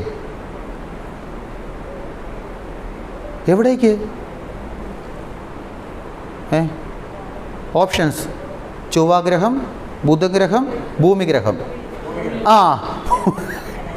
നിങ്ങൾക്കൊക്കെ ഓപ്ഷൻസ് വേണം അല്ലേ? ഭൂമിയിലേക്കാ, ലോകത്തിലേക്കാണ് കൊടുത്തത്. പക്ഷെ ഒരു പ്രശ്നമുണ്ട്. എന്താണെന്നറിയാമോ? ഈ ലോകത്തിന് യേശുവിനെ സ്വീകരിക്കാനുള്ള ഒരു അർഹതയുണ്ടോ? ഉണ്ടോ? ലോകത്തിലേക്കാണ് ദൈവം തൻ്റെ പുത്രനെ കൊടുക്കുന്നത്. പക്ഷേ ലോകത്തിന് യേശുവിനെ സ്വീകരിക്കാനുള്ള യോഗ്യത ഇല്ല. മനസ്സിലായോ? അത് സത്യമാണ്, ഇല്ല. പക്ഷേ ദൈവം ഈ ലോകത്തിലേക്ക് യേശുവിനെ കൊടുക്കാൻ ദൈവം ഈ ലോകത്തെ അത്രമാത്രം എന്താ ഈ സ്നേഹിച്ചു, ഇല്ലേ? യോഹന്നാൻ 3:16 എന്താ പറയുന്നത്? എന്തെന്നാൽ അവനിൽ വിശ്വസിക്കുന്ന ഏവനും നശിച്ചു പോകാതെ നിത്യജീവൻ പ്രാപിക്കുന്നതിന് വേണ്ടി തൻ്റെ ഏകജാതനെ നൽകാൻ തക്കവിധം ദൈവം ലോകത്തെ അത്രമാത്രം സ്നേഹിച്ചു. ലോകം പാപത്തിലാണ്, പാപം നിറഞ്ഞ ലോകത്തിന് ഒരിക്കലും പരിശുദ്ധനായ കർത്താവിനെ സ്വീകരിക്കാൻ പറ്റില്ല. പക്ഷെ ദൈവം ലോകത്തിലേക്ക് കർത്താവിനെ അയച്ചു. അതിൻ്റെ കാരണം ദൈവം ലോകത്തെ സ്നേഹിച്ചതുകൊണ്ടാണ്, ഇല്ലേ? ദൈവം ലോകത്തെ സ്നേഹിച്ചതുകൊണ്ടാണ്. ഇനി ഈ ദൈവം ലോകത്തെ സ്നേഹിച്ചത് എന്തിനു വേണ്ടിയാണ്? അതുകൊണ്ട് അടുത്ത ചോദ്യമുണ്ട്. നിങ്ങൾക്കറിയാമല്ലോ എൻ്റെ രീതി, ഇങ്ങനെ ചോദ്യമൊക്കെ ചോദിച്ച് അല്ലേ നമ്മൾ ഉത്തരവൊക്കെ പറഞ്ഞാൽ പോകുന്നത്. ദൈവം ലോകത്തെ സ്നേഹിച്ചതുകൊണ്ടാണ് കർത്താവിനെ അയച്ചത്. ഈ ദൈവം ലോകത്തെ സ്നേഹിച്ചല്ലോ, ഇല്ലേ? ഇപ്പോൾ ഉദാഹരണം പറഞ്ഞാൽ, ഇപ്പം നിങ്ങളെ സ്നേഹിക്കുന്നത് എന്തുകൊണ്ടാണ്? നിങ്ങൾ പള്ളിയിൽ വരുന്നു, നിങ്ങൾ പ്രാർത്ഥിക്കുന്നു, നിങ്ങൾ എന്നോട് മിണ്ടുന്നു, എനിക്ക് ഭക്ഷണമൊക്കെ തരുന്നു, ഇല്ലേ? അതുകൊണ്ടല്ലേ ഞാൻ സ്നേഹിക്കുന്നത്. ഞാൻ പോകുമ്പോൾ നിങ്ങൾ എന്നെ മൈൻഡ് ചെയ്യുന്നില്ലെങ്കിലോ? സ്വാഭാവികമായിട്ടും ഞാൻ ഇങ്ങനെ പോകുമ്പോൾ ഞാൻ സ്റ്റീവ് അച്ചാന്ന് വിളിക്കുമ്പോൾ പോയേ എന്ന് പറഞ്ഞ് ഒറ്റ പോകാം, ഇങ്ങനെയാണ് പോകുന്നത്. എനിക്ക് നിങ്ങളുടെ പേരുകൾ കിട്ടാത്തതുകൊണ്ട്, അല്ലെങ്കിൽ ഞാൻ പേര് പഠിച്ചു കഴിഞ്ഞാൽ ഇതുപോലെയൊക്കെ പേര് വിളിക്കും കേട്ടോ. അല്ലെങ്കിൽ നമ്മുടെ കപ്പിയേരപ്പച്ച ഞാൻ അപ്പച്ചനെ വീട്ടിൽ കൊണ്ടാക്കാം, ഞാൻ നടന്നു പോയിക്കോളാം എന്ന് പറഞ്ഞ് അപ്പച്ചനങ്ങ് പോവാം. ഇങ്ങനെയൊക്കെ പോവാന്നെങ്കിലോ ഞാൻ എന്ത് ചെയ്യും? ഞാനും പതുക്കെ മനുഷ്യൻ്റെ നിലയിൽ ഞാൻ പതുക്കെ അങ്ങ് അകലും, ഇല്ലേ? പക്ഷേ ഞാൻ തിരിച്ച് നിങ്ങളോട് വീണ്ടും മിണ്ടുകയും സംസാരിക്കുകയും നിങ്ങളോട് ഇങ്ങനെ കളിച്ചും ചിരിച്ചും ജീവിക്കുന്നതിൻ്റെ കാരണം എന്താ? അങ്ങനെയാണ് എൻ്റെ വിശ്വാസം. നിങ്ങൾക്കറിയില്ല, എന്നാലും ഞാൻ നിങ്ങളോട് മിണ്ടുന്നതിൻ്റെ കാരണം എന്താ? മിണ്ടുന്നുണ്ടല്ലോ, അത് തന്നെ ഏറ്റവും വലിയ കാര്യം. കാരണം നിങ്ങളെനിക്ക് എന്നോട് മിണ്ടുന്നുണ്ട്, എനിക്ക് ഭക്ഷണം തരുന്നുണ്ട്, അല്ലേ? എനിക്ക് എൻ്റെ സുഖവിവരമൊക്കെ അന്വേഷിക്കുന്നുണ്ട്, അതെല്ലാം ചെയ്യുന്നു, അല്ലേ? നിങ്ങളൊരു കുടുംബത്തിലൊരു അംഗമായിട്ട് എന്നെ കാണുന്നുണ്ട്, അതുകൊണ്ടാണല്ലോ, ഇല്ലേ? അതൊരു കാരണമാണ്. ഞാൻ നിങ്ങളെ സ്നേഹിക്കുന്നൊരു കാരണം അതാ. അങ്ങനെയാണെങ്കിൽ കർത്താവിനും ലോകത്തെ സ്നേഹിക്കാനൊരു കാരണമുണ്ട്. അതെന്താ? കർത്താവിന് ലോകത്തെ സ്നേഹിക്കാനൊരു കാരണം, അത് യോഹന്നാൻ 3:17 തൊട്ട് താഴെയുണ്ട്. യോഹന്നാൻ 3:17 നിങ്ങൾ എടുത്തോ, ഞാൻ വായിക്കാം. യോഹന്നാൻ 3:17 പറയുകയാണ്, ദൈവം തൻ്റെ പുത്രനെ ലോകത്തിലേക്ക് അയച്ചത് ലോകത്തെ ശിക്ഷയ്ക്ക് വിധിക്കാനല്ല, പ്രത്യുത അവൻ വഴി ലോകം രക്ഷ പ്രാപിക്കാനാണ്. മനസ്സിലായോ? അതായത് ദൈവം ലോകത്തെ സ്നേഹിച്ചത് എന്തുകൊണ്ടാണ്? ഈ ലോകം രക്ഷപ്പെടണം. കാരണം ഈ ലോകത്തിൽ കർത്താവിൻ്റെ രണ്ടാം വരവ് ആഗതമാകുമ്പോൾ ഇവിടെ ദൈവരാജ്യം സ്ഥാപിക്കപ്പെടേണ്ട ലോകമായത്. ദൈവരാജ്യം സ്ഥാപിക്കപ്പെടേണ്ട ഒരു ഇടമായി ഈ ലോകം എന്ന് പറയുന്നത്. അവിടെ ഒരിക്കലും പിശാചിന് സ്ഥാനമില്ല, അവിടെ ഒരിക്കലും പാപം പ്രവേശിക്കാൻ പാടില്ല. ലോകം രക്ഷപ്പെടണം. അതിനുവേണ്ടിയാ, ലോകം രക്ഷപ്പെടാൻ വേണ്ടിയാ എന്ത് ചെയ്തത്? ദൈവം ലോകത്തെ സ്നേഹിച്ചതും തൻ്റെ ഏകജാതനായ ഈശോ മിശിഹായെ ഈ ലോകത്തിലേക്ക് അയച്ചതും. പക്ഷെ ഒരു കുഴപ്പം എന്താണെന്ന് പറഞ്ഞാൽ, നേരത്തെ പറഞ്ഞു, ഈ ലോകത്തിന് ഒരു പ്രശ്നമുണ്ട്. എന്താ? ഈ ലോകം പാപം നിറഞ്ഞതാ. പാപം നിറഞ്ഞ ലോകമായതുകൊണ്ട് ഒരിക്കലും പരിശുദ്ധനായ കർത്താവിനെ സ്വീകരിക്കാൻ കഴിയില്ല. മനസ്സിലായോ? എങ്ങനെ ഈ ലോകത്തിൽ പാപം നിറഞ്ഞേ? ഉൽപ്പത്തിയിലുണ്ട്. ഉൽപ്പത്തി 6:13 ഒന്നെടുക്കാമോ? ഉൽപ്പത്തി 6:13 അതെടുത്തോ. അത് ആദ്യത്തെ പുസ്തകം, നമുക്ക് പെട്ടെന്ന് കിട്ടും. ഉൽപ്പത്തി 6:13. ദൈവം നോഹയോട് അരുളി ചെയ്തു, ജീവജാലങ്ങളെയെല്ലാം നശിപ്പിക്കാൻ ഞാൻ നിശ്ചയിച്ചിരിക്കുന്നു, അവർ മൂലം ലോകം അധർമ്മം കൊണ്ട് നിറഞ്ഞിരിക്കുന്നു. ഹല്ലേലൂയ, യേശുവേ സ്തോത്രം. കണ്ടോ? അപ്പോൾ ലോകത്തിൽ എന്താ ഉള്ളത്? പാപം. ലോകത്തിൽ പാപം. ഈ പാപം നിറയാനുള്ള കാരണം എന്താ? പാപം നിറയാനുള്ള കാരണം മനുഷ്യൻ്റെ പ്രവൃത്തി തന്നെയാണ്. എൻ്റെ പ്രിയമുള്ളവരെ, ഒരു കാര്യം മനസ്സിലാക്കേണ്ടത്, മനുഷ്യൻ പാപം ചെയ്തപ്പോൾ അവൻ്റെ ജീവിതം അവൻ മാത്രമല്ല പാപിയാകുന്നത്, ആരും കൂടെ പാപിയാകുന്നുണ്ട്, ലോകം കൂടെ പാപിയാകുന്നുണ്ട്. അതായത് നിങ്ങൾ തിരിച്ചറിയേണ്ട ഒരു കാര്യം, എൻ്റെ ജീവിതമാണ്, ഞാൻ ആയിരിക്കുന്ന ഇടം വിശുദ്ധമാകണോ അതോ പാപം നിറയണോ എന്ന് തീരുമാനിക്കുന്നത്. എൻ്റെ ജീവിതമാണ്. ഞാൻ പാപം ചെയ്താണ് ജീവിക്കുന്നതെങ്കിൽ ഞാൻ ആയിരിക്കുന്ന ഇടത്തിലും അതിൻ്റെ ഒരു സ്വാധീനമുണ്ട്. ഞാൻ വിശുദ്ധിയിലാണ് ജീവിക്കുന്നതെങ്കിൽ അതിൻ്റെ നന്മ അവിടെ ഉണ്ടാകും, യാതൊരു സംശയമില്ല. ഹല്ലേലൂയ, യേശുവേ സ്തോത്രം. നമുക്കറിയാം, ഈ ദിവസം കഴിഞ്ഞ കുറച്ച് ദിവസം മുമ്പ് എറണാകുളം മാടവന എന്ന സ്ഥലത്ത് ഒരു പള്ളിയിൽ ദിവ്യകാരുണ്യ അത്ഭുതം ഉണ്ടായത് നിങ്ങൾക്കറിയാമോ? നിങ്ങൾ വായിച്ചോ? നിങ്ങൾ ന്യൂസൊന്നും കണ്ടില്ലേ? ഈ കഴിഞ്ഞ 2-3 ആഴ്ച മുമ്പാ എറണാകുളത്തെ മാടവനയിൽ ഒരു പെൺകുട്ടിക്ക് വിശുദ്ധ കുർബാന സമയത്ത് ഒരു പെൺകുട്ടിക്ക് വിശുദ്ധ കുർബാന കൊടുക്കുന്ന സമയത്ത് അവൾ വിശുദ്ധ കുർബാന സ്വീകരിച്ചപ്പോൾ അത് യഥാർത്ഥ മാംസക്കട്ടയായി മാറി. യൂട്യൂബിലുണ്ടത്, നിങ്ങൾ നോക്കിയാൽ മതി. പക്ഷേ അത് സഭ ഔദ്യോഗികമായിട്ട് പ്രഖ്യാപിച്ചിട്ടില്ല അത് സത്യമാണെന്ന്. കാരണം അതിന് പഠിക്കണം. ചുമ്മാ ഒരു അത്ഭുതം നടന്നാൽ ഓടിപ്പോയി ഇത് കർത്താവിൻ്റെ ശരീരമാണെന്ന് ഒരിക്കലും സഭ പ്രഖ്യാപിക്കത്തില്ല. അങ്ങനെ സംഭവിച്ചു. അതിൻ്റെ പ്രാർത്ഥനയും കാര്യങ്ങളും അതിൻ്റെതായിട്ടുള്ള ചില മാറ്റങ്ങളൊക്കെ അവിടെ ഉണ്ടായി, ശരി തന്നെ. പക്ഷേ ഇത് സഭ പഠിച്ചിട്ടാണ് പ്രഖ്യാപിക്കുന്നത്. ഇത് ദിവ്യകാരുണ്യ അത്ഭുതമാണെന്ന് പ്രഖ്യാപിക്കുന്ന അപ്പോഴാണ്. ഓക്കെ, ആ പഠനം നടക്കട്ടെ, ഭാവിയിൽ സംഭവിക്കും. പക്ഷേ ഈ വിശുദ്ധ കുർബാന അത്ഭുതം നടന്ന ഈ പള്ളിയിൽ അവിടുത്തെ വൈദികനെ പറ്റി അവിടുത്തെ ഇടവക്കാർ പറയുന്ന ഒരു വീഡിയോ, ഒരു ഇൻ്റർവ്യൂ ഞാൻ കേട്ടു. അവിടുത്തെ ഇടവക്കാർ പറയാ, അതായത് രാവിലെ 5:45 ഞങ്ങളുടെ അച്ഛൻ 2 മാസമേ ഉള്ളൂ. അച്ഛൻ വന്നിട്ട് രണ്ട് മാസം, ഞങ്ങളുടെ ഈ പുതിയ അച്ഛൻ വന്നിട്ട് 2 മാസമേ ഉള്ളൂ. രാവിലെ 5:45 അച്ഛൻ പള്ളി കയറിയിട്ട് സക്രാരി തുറന്ന് വിശുദ്ധ കുർബാന എഴുന്നള്ളിച്ച് വെക്കും. എന്നിട്ട് അച്ഛൻ അവിടെ ഇരിക്കുമെന്ന് പറഞ്ഞു. അച്ഛൻ അവിടെ ഇരിക്കും. അതുവഴി പോകുന്നവരൊക്കെ പറഞ്ഞു എന്ന്, അതുവഴി പോകുന്ന അക്രൈസ്തവരായിട്ടുള്ള മനുഷ്യർ പറയുകയാണ്, രാവിലെ തൊട്ട് നിങ്ങളുടെ പള്ളിയിൽ എന്തുമാത്രം ഒരു വെളിച്ചം, ഒരു പ്രകാശം നിങ്ങളുടെ പള്ളിക്ക് ചുറ്റും ഉണ്ടെന്ന് ഈ അക്രൈസ്തവർ കണ്ടിട്ട് പറഞ്ഞു എന്നുള്ളത് ഈ ഇടവക്കാർ പറയുന്നുണ്ട്. മനസ്സിലായോ? വിശുദ്ധ കുർബാന എഴുന്നള്ളിച്ച് വെച്ച് ഒരു വൈദികൻ അവിടെ ഇരുന്ന് പ്രാർത്ഥിക്കുമ്പോൾ ആ പ്രാർത്ഥനയുടെ ഒരു പരിമളം, വിശുദ്ധ കുർബാനയുടെ ഒരു പരിമളം, ഒരു വെളിച്ചം ആ ദേവാലയം മുഴുവൻ നിറഞ്ഞു. എന്നിട്ട് ദൈവവിശ്വാസികളല്ലാത്ത അക്രൈസ്തവരായ മനുഷ്യർ പറയുക, ക്രിസ്ത്യാനികളായ നിങ്ങളുടെ ഈ ദേവാലയത്തിൽ നിന്ന് എന്തും ഒരു വലിയ വെളിച്ചമാണല്ലോ ആ സമയത്ത് വരുന്നത്. നിങ്ങളുടെ മുഖത്തെ ചിരി കാണുമ്പോൾ എനിക്കറിയാം. ഞങ്ങൾക്കൊരച്ഛൻ 4-5 മാസമായി ഇവിടെ വന്നത്, അല്ലേ? ചുറ്റും 50 ലൈറ്റ് ഇട്ടാലും ഒരു വെട്ടവും കാണുന്നില്ലെന്ന്, ഇല്ലേ? നിങ്ങളെ ചിരി കണ്ടപ്പോഴേ എനിക്ക് മനസ്സിലായി. കുഴപ്പമില്ല, ഒരു 4-5 ലൈറ്റ് കൂടി ഇടാൻ ഞാൻ പറഞ്ഞിട്ടുണ്ട്. നല്ല വെട്ടം വരട്ടെ. ഓക്കെ. അപ്പോൾ കണ്ടോ, ഒരച്ഛൻ്റെ വിശുദ്ധമായ ജീവിതം ഒരു ദേവാലയത്തിൽ നിറഞ്ഞ കണ്ടോ?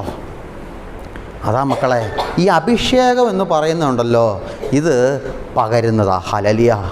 അഭിഷേകം പകരുന്നത്. ഇത് ഒരാൾക്കൊരു അഭിഷേകം കിട്ടിയാൽ അത് അയാളിൽ മാത്രം നിൽക്കില്ല, അത് പകരും.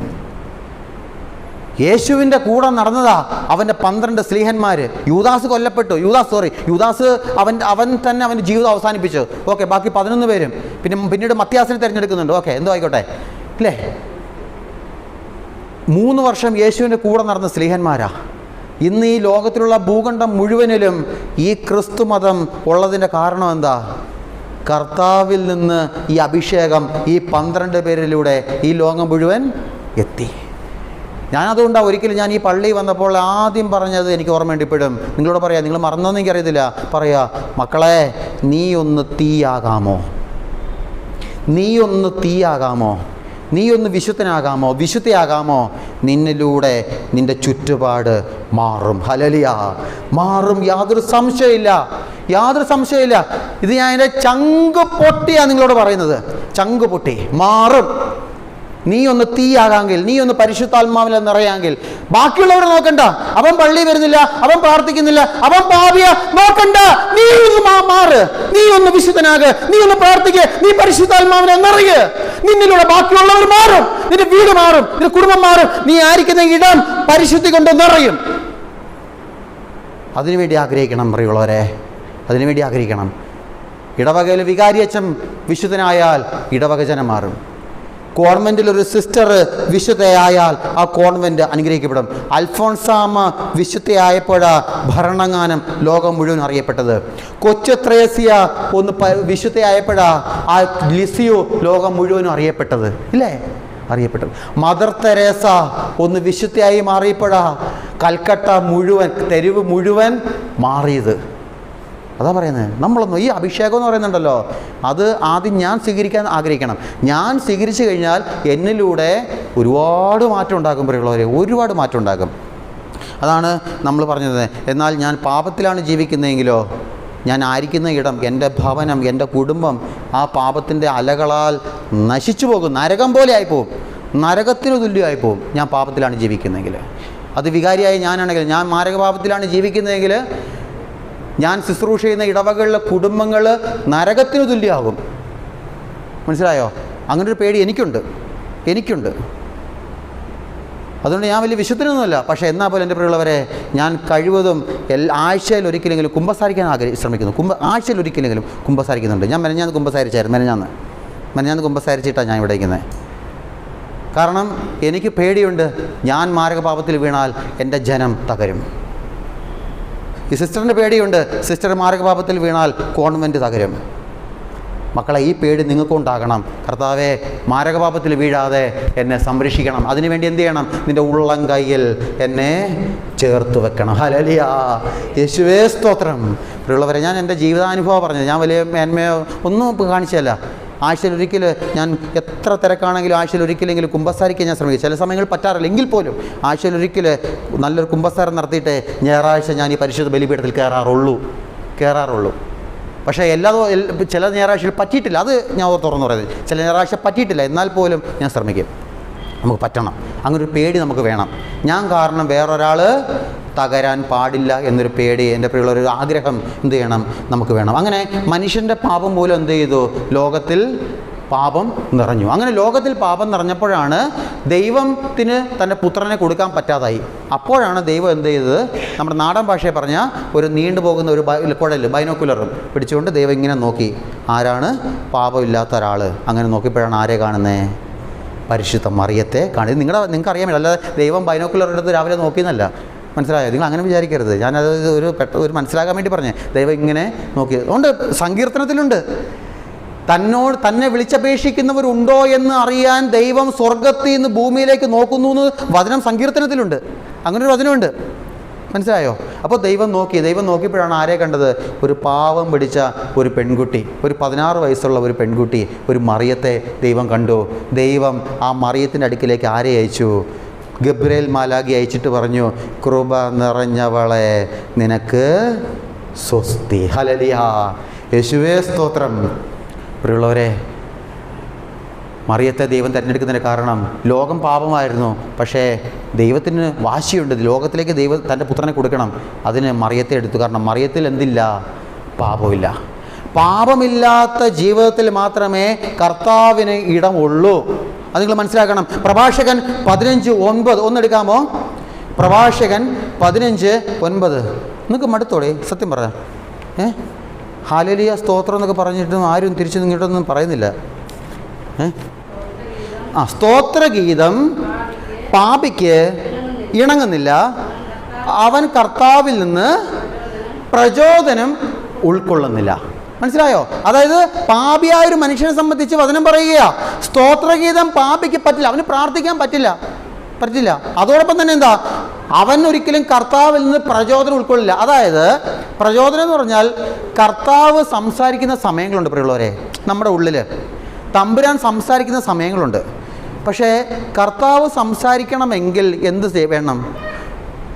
ഇപ്പം എൻ്റെ ഉള്ളിൽ കർത്താവ് സംസാരിക്കണമെങ്കിൽ എൻ്റെ ഉള്ളിൽ ആരുണ്ടാകണം?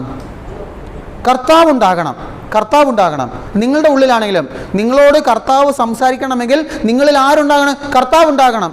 ഇപ്പോൾ അൽഫോൺസ് അച്ഛനായ ഞാൻ നിങ്ങളോട് ഇങ്ങനെ സംസാരിക്കണമെങ്കിൽ ഞാൻ ഇവിടെ വേണ്ടേ? ഇല്ലേ? ഞാനങ്ങ് തിരുവനന്തപുരത്ത് കിടക്കുക. തിരുവനന്തപുരത്ത് നിന്ന് എനിക്ക് അവിടെ കിടന്ന് വിളിച്ചു പോവുക ആര്യങ്കാവ് കേൾക്കുമോ? ഇല്ല, കേൾക്കില്ല. ആര്യങ്കാവ് ദേവാലയത്തിൽ എൻ്റെ സ്വരം മുഴങ്ങണമെങ്കിൽ ആര്യങ്കാവ് ദേവാലയത്തിൽ ഇരുന്ന് തന്നെയാണ് സംസാരിക്കണം. അതേപോലെ തന്നെയാ എൻ്റെ ഉള്ളിൽ എനിക്ക് കർത്താവിൻ്റെ പ്രചോദനം, സ്വരം കേൾക്കണമെങ്കിൽ കർത്താവ് എൻ്റെ ഉള്ളിൽ വേണം. പക്ഷേ വചനം പറയുക, പാപി എന്താ 9 എത്രയായിരുന്നു? 15:9 എന്താ പറഞ്ഞേ? സ്തോത്രഗീതം പാപിക്ക് ഇണങ്ങുന്നില്ല, അവൻ കർത്താവിൽ നിന്ന് പ്രചോദനം ഉൾക്കൊള്ളുന്നില്ല. അവന് കർത്താവിൻ്റെ പ്രചോദനം കേൾക്കില്ല, അവന് കർത്താവിൻ്റെ സ്വരം കേൾക്കാൻ കഴിയില്ല. കാരണം എന്താ? അവൻ്റെ ഉള്ളിൽ കർത്താവില്ല. അത് കാരണം എന്താ? അവൻ പാപിയായതുകൊണ്ടാ.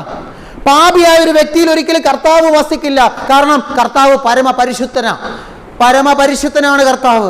പരിശുദ്ധനായ ദൈവത്തിന് ഒരിക്കലും പാപിയുടെ ഹൃദയത്തിൽ ഇടം കിട്ടില്ല. അവനൊരിക്കലും വസിക്കാൻ കഴിയില്ല. മനസ്സിലായോ? മറിയത്തിൻ്റെ ഉള്ളിൽ ദൈവം വസിച്ചു. കാരണം എന്താ? മറിയത്തിൽ പാപമില്ല. നമ്മളെല്ലാ ദിവസവും എൻ്റെ പിള്ളേരെ വിശുദ്ധ കുർബാന സ്വീകരിക്കുന്നുണ്ടല്ലോ.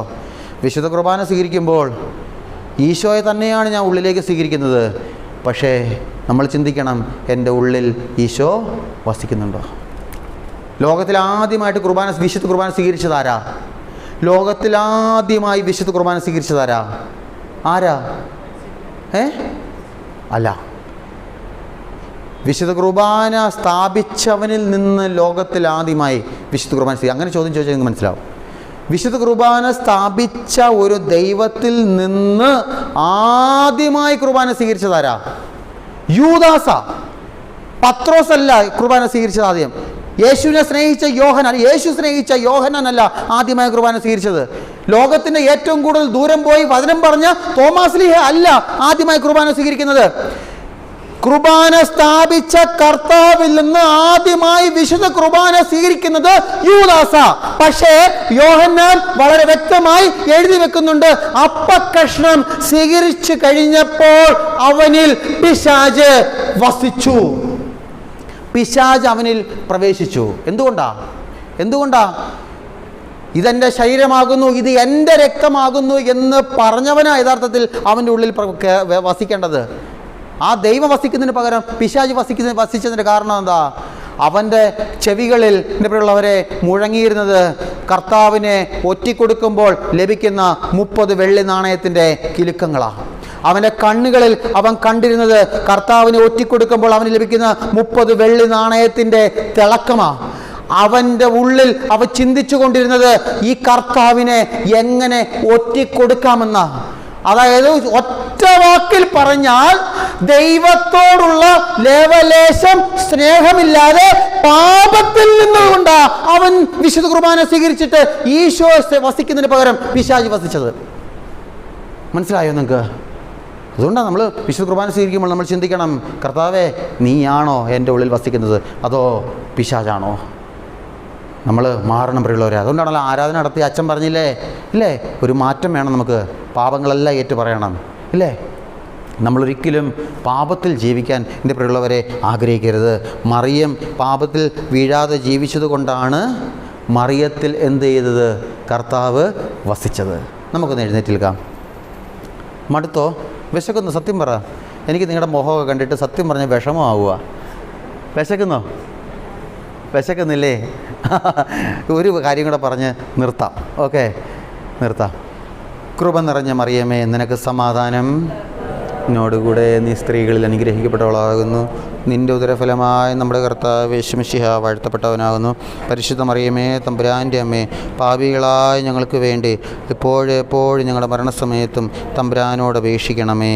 ആമീൻ. നമുക്കിരിക്കാം. വിശുദ്ധ അഗസ്തീനോസ് ഇപ്രകാരം പറയുകയുണ്ടായി, പിതാവായ ദൈവത്തിൻ്റെ തൃക്കരങ്ങളിൽ നിന്ന് നേരിട്ട് ദൈവപുത്രനെ സ്വീകരിക്കാൻ ലോകം അനർഹമായിരുന്നതിനാൽ അവിടുന്ന് സ്വപുത്രനെ ആർക്ക് നൽകി? മറിയത്തിന് നൽകി. മനസ്സിലായോ? നമ്മൾ ചിന്തിച്ചതല്ലേ, ലോകത്തിന് കഴിയില്ല കർത്താവിനെ സ്വീകരിക്കാൻ, കാരണം ലോകം പാപം നിറഞ്ഞതാ. പക്ഷേ മറിയത്തിന് പറ്റി. കാരണം എന്താ? മറിയത്തിൽ പാപമില്ല. അങ്ങനെ പാപമില്ലാത്ത മറിയത്തെ നോക്കിക്കൊണ്ട് ഗബ്രിയേൽ മാലാഖ ദൈവത്തിൻ്റെ സന്ദേശം കൊടുക്കുമ്പോൾ ആദ്യം പറയുന്നത് എന്താ? ലൂക്ക 1 എന്താ ആദ്യം പറയുന്നേ?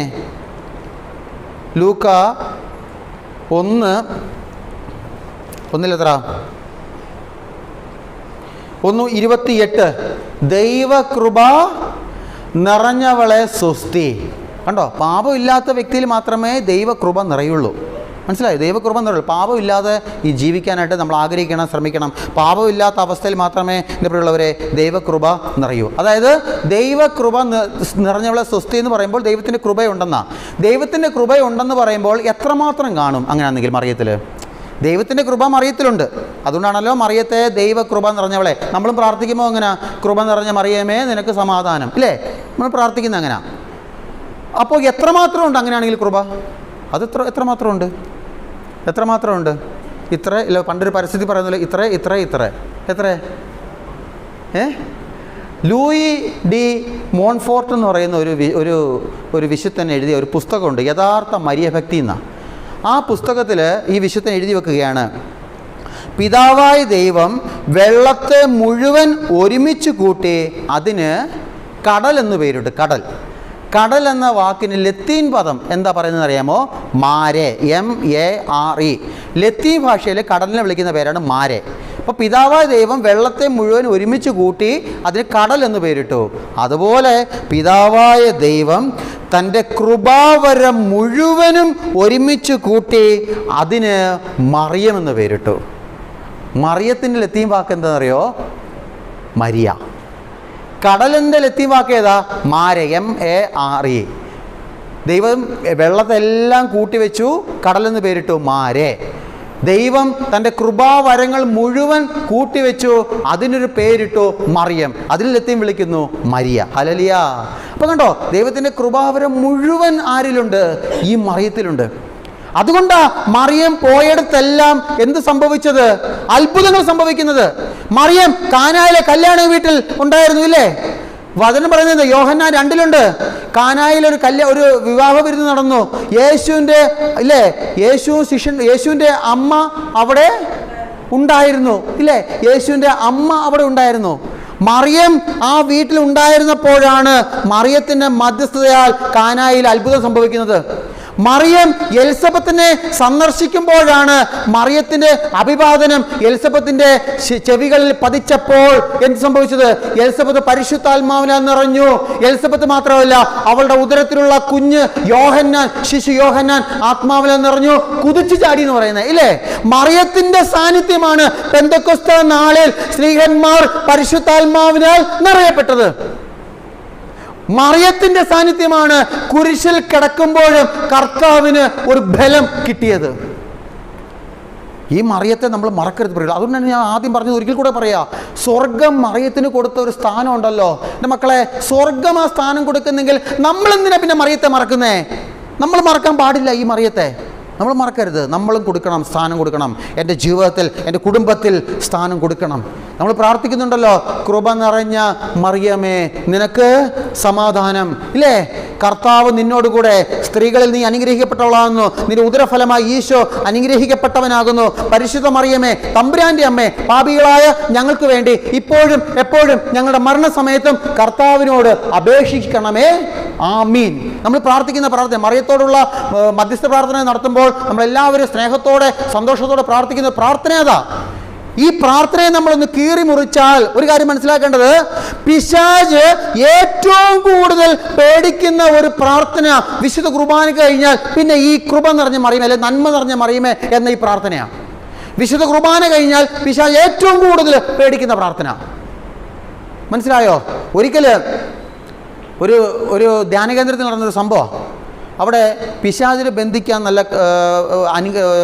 വിശുദ്ധിയുള്ള രൂപത്തിൽ നിന്ന് അനുവാദം കിട്ടിയ ഒരു വൈദികൻ ശുശ്രൂഷ ചെയ്യുന്ന സമയത്ത് ഈ പിശാച് ബാധിച്ച ഒരു വ്യക്തിയെ ആ അച്ഛൻ്റെ അടുക്കിലേക്ക് കൊണ്ടുവരുന്നുണ്ട്. അച്ഛൻ്റെ അടുക്കിലേക്ക് കൊണ്ടുവരുമ്പോൾ അപ്പോൾ അവിടെ വിശുദ്ധ കുർബാന എഴുന്നള്ളിച്ച് വെച്ചിട്ടുണ്ട്. ആരാധന നടക്കും, വിശുദ്ധ കുർബാന ആരാധനയാണ്. ആ സമയത്താണ് ഈ വ്യക്തിയെ കുറച്ച് പേര് പിടിച്ച് അച്ഛൻ്റെ മുമ്പിലേക്ക് കൊണ്ടുവന്ന് അച്ഛൻ ഈ വ്യക്തിയുടെ മേലുള്ള പിശാചിനെ ബന്ധിച്ച് പ്രാർത്ഥിക്കുന്ന സമയത്ത് വിശുദ്ധ കുർബാന എഴുന്നള്ളിച്ച് വെച്ചിട്ടുണ്ട്. അച്ഛൻ്റെ കയ്യിലൊരു കൊന്തയുണ്ട്. പെട്ടെന്ന് ഈ പിശാച് അലറുകയാ. അതായത് അച്ഛനോട് പറയാ, എടുത്തു മാറ്റടാ നിൻ്റെ ഈ കൊന്തമാല എടുത്തു മാറ്റ്, ഇത് എന്നെ ഭയപ്പെടുത്തുന്നു, എടുത്തു മാറ്റാൻ പറഞ്ഞു. അപ്പോൾ അച്ഛൻ അത്ഭുതമായി. കാരണം ഈ മനുഷ്യൻ ഇങ്ങനെ അലറുക, ഈ കൊന്തമാല എടുത്തു മാറ്റ്, ഈ ജപമാല എടുത്തു മാറ്റ്, എനിക്കിത് കണ്ടിട്ട് ഭയമാകുന്നു, എടുത്തു മാറ്റ്. അപ്പോൾ ഈ അച്ഛൻ ചോദിക്കുന്നുണ്ട്, എടാ കുർബാന എഴുന്നള്ളിച്ച് വെച്ചിട്ടില്ല? നമുക്കും അത്ഭുതമല്ലേ, അൾത്താരയിൽ വിശുദ്ധ കുർബാന എഴുന്നള്ളിച്ച് വെച്ചിട്ടുണ്ട്. ഇപ്പോൾ ഇവിടെയാണ് സംഭവിക്കുക. വിശുദ്ധ കുർബാന അൾത്താരയിൽ എഴുന്നള്ളിച്ച് വെച്ചിട്ടുണ്ട്. ഒരു പിശാചി ബാധിച്ച മനുഷ്യ ഇവിടെ വന്നിട്ട് പറയാ, എടുത്തു മാറ്റ് ഈ മാതാവിൻ്റെ ഈ ചിത്രം, എനിക്കിത് കണ്ടിട്ട് പേടിയാവുന്നു എന്ന് പറഞ്ഞാൽ നമുക്കും അത്ഭുതമാവില്ലേ? കാരണം കുർബാനേക്കാളും വലുതാണെന്നോ എൻ്റെ പ്രിയമുള്ളവരെ മാതാവ്? അല്ല. അത് നിങ്ങൾ ശ്രദ്ധിക്കണം. പലപ്പോഴും നമ്മൾ വിശുദ്ധ കുർബാനയ്ക്ക് കൊടുക്കേണ്ട പ്രാധാന്യം കൊടുക്കുന്നതിന് പകരം കുർബാനേക്കാളും വലിയ പ്രാധാന്യം ജപമാലയ്ക്ക് കൊടുക്കുന്നുണ്ട്. അത് തെറ്റാണ്. അത് ഞാൻ എപ്പോഴെങ്കിലും നിങ്ങൾക്ക് ഒരിക്കലും പറഞ്ഞു തരാം. അത് വലിയ വിഷയം. അതിപ്പോൾ പറയാൻ നിന്നാൽ നിങ്ങൾ ഇന്ന് വൈകുന്നേരമായാലും പോകത്തില്ല. മനസ്സിലായോ? അത് ഞാൻ പറഞ്ഞുതരാം, എപ്പോഴും പറഞ്ഞുതരാം. നിങ്ങൾ ഇത്രയും ശ്രദ്ധിക്കുക. കുർബാനേക്കാളും പ്രാധാന്യം ഒരിക്കലും ജപമാലയെ കൊടുക്കരുത്. ഈശോയെക്കാളും പ്രാധാന്യം ഒരിക്കലും മറിയത്തിന് കൊടുക്കരുത്. മറിയത്തിന് പ്രാധാന്യമുണ്ട്, പക്ഷേ അതിന് മുകളിൽ ഈശോയ്ക്ക് നമ്മൾ കൊടുക്കണം. ഓക്കെ, അത് അവിടെ നിന്നോട്ടെ. അപ്പോൾ ഈ അച്ഛൻ ഇങ്ങനെ പറയുക, എടാ നിനക്ക് കുർബാനയെ പേടിയില്ലയോ, നിനക്ക് ഈ ജപമാലയാണോ പേടി? ഉടനെ ഈ പിശാച് ബാധിച്ച മനുഷ്യ പിശാച് പറഞ്ഞ എങ്ങനെ അറിയോ? ഉത്തരം പറഞ്ഞേ, അതായത് കർത്താവിനെ, യേശുവിനെ ഞങ്ങൾക്ക് പേടിയാ. കാരണം അവൻ ദൈവമാ, ഇല്ലേ? യേശു ദൈവമാ, യേശുവിനെ ഞങ്ങൾക്ക് പേടിയാ. പക്ഷേ ഈ മറിയം ഒരിക്കലും ദൈവമല്ല. മറിയം ഒരു മനുഷ്യ സ്ത്രീയാ, മനുഷ്യനാ. പക്ഷേ ഞങ്ങൾ മനുഷ്യരിൽ ഏറ്റവും കൂടുതൽ ഭയക്കുന്ന, മനുഷ്യരെ ഞങ്ങൾക്ക് പേടിയില്ല, പക്ഷെ ഒറ്റ ഒരാളെ പേടിയുള്ളൂ, അത് ഈ മറിയത്തെ. കാരണം ഞങ്ങളുടെ സാമ്രാജ്യത്തിൻ്റെ തലയെ തകർത്ത യേശുവിനെ ഭൂമിയിൽ ജന്മം കൊടുത്തത് ഈ സ്ത്രീയാ. അതുകൊണ്ട് ഈ സ്ത്രീയെ, ഈ മറിയത്തെ ഞങ്ങൾക്ക് പേടിയാ. അതാ ഞാൻ പറഞ്ഞത്, എൻ്റെ പ്രിയ മക്കളെ, നിങ്ങളുടെ ജീവിതത്തിൽ പാപത്തിൻ്റെ ഒരു പ്രലോഭനം വരുമ്പോഴോ പൈശാചിക ഉപദ്രവം വരുമ്പോഴോ ഒരുപക്ഷെ നിനക്ക് ഒരു കുർബാന കാണാൻ പറ്റിയെന്ന് വരത്തില്ല, നിനക്കൊരു ബൈബിൾ എടുത്ത് വായിക്കാൻ പറ്റിയെന്ന് വരത്തില്ല. പക്ഷെ നിനക്ക് പറ്റാവുന്ന ഒരു ആയുധമുണ്ട്. നിനക്ക് യുദ്ധം ചെയ്യാൻ ഒരു ആയുധം നിനക്ക് സ്വർഗം തന്നിട്ടുണ്ട്. അത് പരിശുദ്ധ മറിയമാ, പരിശുദ്ധ മറിയം. മക്കളെ, ഇതിന്റെ ചങ്ക് തകർന്ന് പൊളിഞ്ഞ് ഞാൻ നിങ്ങളോട് പറയാ, ഈ അമ്മയെ നിങ്ങൾ മറക്കരുത്, അമ്മയെ മറക്കരുത്. നിങ്ങൾ ജപമാല പിടിച്ചോണം, മുറുകെ പിടിച്ചോണം. ഏത് വലിയ പിശാചിനെ തോൽപ്പിക്കാൻ നീ പിടിച്ചിരിക്കുന്ന ജപമാലയ്ക്ക് പറ്റും, യാതൊരു സംശയമില്ല, പറ്റും. ഹല്ലേലൂയ, യേശുവേ സ്തോത്രം. പ്രിയമുള്ള മക്കളെ, നിങ്ങൾക്ക് ഒരു പക്ഷേ ഒരു ദേവാലയത്തിലുള്ളപ്പോൾ വേണേൽ കുർബാന കാണാൻ പറ്റും, ഒരു പ്രലോഭനം വന്ന് കുർബാന കാണാൻ പറ്റും. നിങ്ങൾ വീട്ടിലിരിക്കുമ്പോൾ കുർബാന കാണാൻ പറ്റിയെന്ന് വരത്തില്ല. ഇപ്പോൾ പെട്ടെന്ന് നിങ്ങൾ യാത്ര പോവുക, ഒരു പ്രലോഭനം വന്നു, അല്ലെങ്കിൽ ഒരു വേദന വന്നു, ഒരു അപകടം മുമ്പിൽ വന്നു, നിങ്ങൾക്ക് പെട്ടെന്ന് ബൈബിൾ എടുത്ത് വായിക്കാൻ പറ്റിയെന്ന് വരത്തില്ല. നിങ്ങൾക്ക് അന്നേരം നിങ്ങൾക്ക് വായിക്കാൻ പറ്റിയ ഒരു ബൈബിളാണ് നീ ധരിച്ചിരിക്കുന്ന ജപമാല. അത് കഴുത്തിലിട്ടാൽ അത് ആഭരണവും, കൈ പിടിച്ചാൽ ആയുധവും. നമുക്ക് ആഭരണം അല്ല വേണ്ടത്, ആഭരണം അല്ല നമുക്ക് വേണ്ടത്, നമുക്ക് ആയുധമാ. ഹല്ലേലൂയ, യേശുവേ സ്തോത്രം. പ്രിയമുള്ള മക്കളെ, കൃപ നിറഞ്ഞ മറിയമേ, ആ പ്രാർത്ഥന പിശാച് ഏറ്റവും കൂടുതൽ ഭയക്കുന്നൊരു പ്രാർത്ഥനയാണ്. ആ പ്രാർത്ഥന നമ്മളിത് കീറി മുറിക്കുകയാണെങ്കിൽ, ഈ കൃപ നിറഞ്ഞ മറിയമേ നിനക്ക് സമാധാനം, കർത്താവ് നിന്നോട്, കൃപ നിറഞ്ഞ മറിയമേ നിനക്ക് സമാധാനം, കർത്താവ് നിന്നോട് കൂടെ. അത് ആരുടെ വാക്കാ? ആ പ്രാർത്ഥന പ്രാർത്ഥിക്കുമ്പോൾ അത് ശ്രദ്ധിക്കാൻ വേണ്ടിയാ നിങ്ങൾ പറഞ്ഞു തരിക. കൃപ നിറഞ്ഞ മറിയമേ നിനക്ക് സമാധാനം, കർത്താവ് നിന്നോട് കൂടി. ഇത് ആരുടെ വാക്കാ? ഗബ്രിയേൽ മാലാഖയുടെ വാക്ക്. ഗബ്രിയേൽ മാലാഖ കൈന്നിട്ട് പറഞ്ഞാണോ ഇത്? അല്ല. ആര് പറഞ്ഞു വിട്ടതായിരിക്കും? ദൈവം പറഞ്ഞു വിട്ടതാ, ഇല്ലേ? ദൈവം പറഞ്ഞു വിട്ടതാണ് അത്. നീ സ്ത്രീകളിൽ അനുഗ്രഹീതയാകുന്നു, നിന്റെ ഉദരഫലം അനുഗ്രഹിക്കപ്പെട്ടതാകുന്നു. ഇത് ആരുടെ വാക്കാ? നിങ്ങൾ ഇത് പഠിച്ചാൽ നിങ്ങൾ ഈ നാളെ കൊന്ത ചൊല്ലുമ്പോൾ ഉണ്ടല്ലോ, നിങ്ങൾക്ക് കുറച്ചും കൂടെ ഒരു അനുഭവം കിട്ടും. അതാരുടെ വാക്കാ? നിന്റെ ഉദരഫലം അനുഗ്രഹീതമാകുന്നു, നീ സ്ത്രീകളിൽ അനുഗ്രഹിക്കപ്പെട്ടവളാകുന്നു, നിന്റെ ഉദരഫലം അനുഗ്രഹീതമാകുന്നു. ഇത് ആരുടെ വാക്കാ? എലിസബത്തിൻ്റെ വാക്കാ. ഇനി പരിശുദ്ധ മറിയമേ, തമ്പുരാൻ്റെ അമ്മേ, പാപികളായ ഞങ്ങൾക്ക് വേണ്ടി ഇപ്പോഴും എപ്പോഴും ഞങ്ങളുടെ മരണസമയത്തും കർത്താവിനോട് അപേക്ഷിക്കണമേ. അത് ആരുടെ വാക്കാ? അത് പാപികളായ നമ്മുടെ വാക്കെന്ന് പറയുമ്പോൾ നമ്മളാണോ ഈ ജപമാല ചൊല്ലി തുടങ്ങിയത്? നമ്മുടെ കാലം തൊട്ടാണോ ജപമാല ചൊല്ലിയത്? അല്ല, നമ്മളുടെ അപ്പൂപ്പന്മാർ മുൻ തലമുറ തൊട്ടേ ഈ പ്രാർത്ഥന ചൊല്ലുന്നുണ്ട്, ഇല്ലേ? അപ്പോൾ ഈ ഒരൊറ്റ പ്രാർത്ഥനയിൽ എന്തൊക്കെ സ്വരമുണ്ട്? പിതാവായ ദൈവത്തിൻ്റെ സ്വരമുണ്ട്, ഇല്ലേ? ഗബ്രിയേൽ മാലാഖ, അതായത് സ്വർഗം സേന മുഴുവൻ്റെയും ശബ്ദമുണ്ട്, ഇല്ലേ? നീ സ്ത്രീകളെ അനുഗ്രഹീതയാകുന്നു, നിന്റെ ഉദരഫലം അനുഗ്രഹീതമാണ്. എലിസബത്തിൻ്റെ വാക്ക്, അതായത് വിശുദ്ധരുടെ ശബ്ദമുണ്ട്, കീർത്തനമുണ്ട്, ഇല്ലേ? വിശുദ്ധരുടെ കീർത്തനമുണ്ട്. അവസാനം പാപികളായ ഞങ്ങൾക്ക് വേണ്ടി ഇപ്പോഴും എപ്പോഴും, ഇല്ലേ? ഞങ്ങളുടെ മരണസമയത്ത് തമ്പുരാനോട് അപേക്ഷിക്കണമേ. അത് കാലാകാലങ്ങളായിട്ട് പ്രാർത്ഥിച്ചു വന്നിരുന്ന നമ്മുടെ മരിച്ചുപോയവർ, ഇപ്പോൾ ജീവിച്ചിരിക്കുന്ന നമ്മൾ പാപികളായ നമ്മുടെ സ്വരമുണ്ട്. അതുകൊണ്ടാണ് പിശാച് ഈ പ്രാർത്ഥന പേടിക്കുന്നത്. കാരണം ഈ ഒരൊറ്റ പ്രാർത്ഥനയിൽ എത്ര സ്വരം ഉണ്ടെന്നറിയാമോ? സ്വർഗം തൊട്ട് കിടക്കുക താഴോട്ട്. സ്വർഗം, പിതാവായ ദൈവം, പരിശുദ്ധത്വം, മാലകമാര്, വിശുദ്ധര്, നമ്മുടെ മരിച്ചുപോയ നമ്മുടെ പൂർവികര്, ഇപ്പൊ ജീവിച്ചിരിക്കുന്ന നമ്മൾ, എത്ര പേരുടെ സ്വരമാണ് എൻ്റെ പ്രിയമുള്ളവരെ ആ ഒറ്റ പ്രാർത്ഥനയിലുള്ളത്. അതുകൊണ്ടാണ് പിശാച് ഈ പ്രാർത്ഥന പേടിക്കുന്നത്. മനസ്സിലായോ? അതുകൊണ്ട് ഈ പ്രാർത്ഥന നമ്മൾ ഒഴിവാക്കരുത്, നമ്മുടെ ജീവിതത്തിൽ ഒഴിവാക്കരുത്, ഒഴിവാക്കരുത്. ജപമാല ഇല്ലാത്തൊരു ദിവസം പോലും നമ്മുടെ ജീവിതത്തിൽ ഉണ്ടാകരുത്.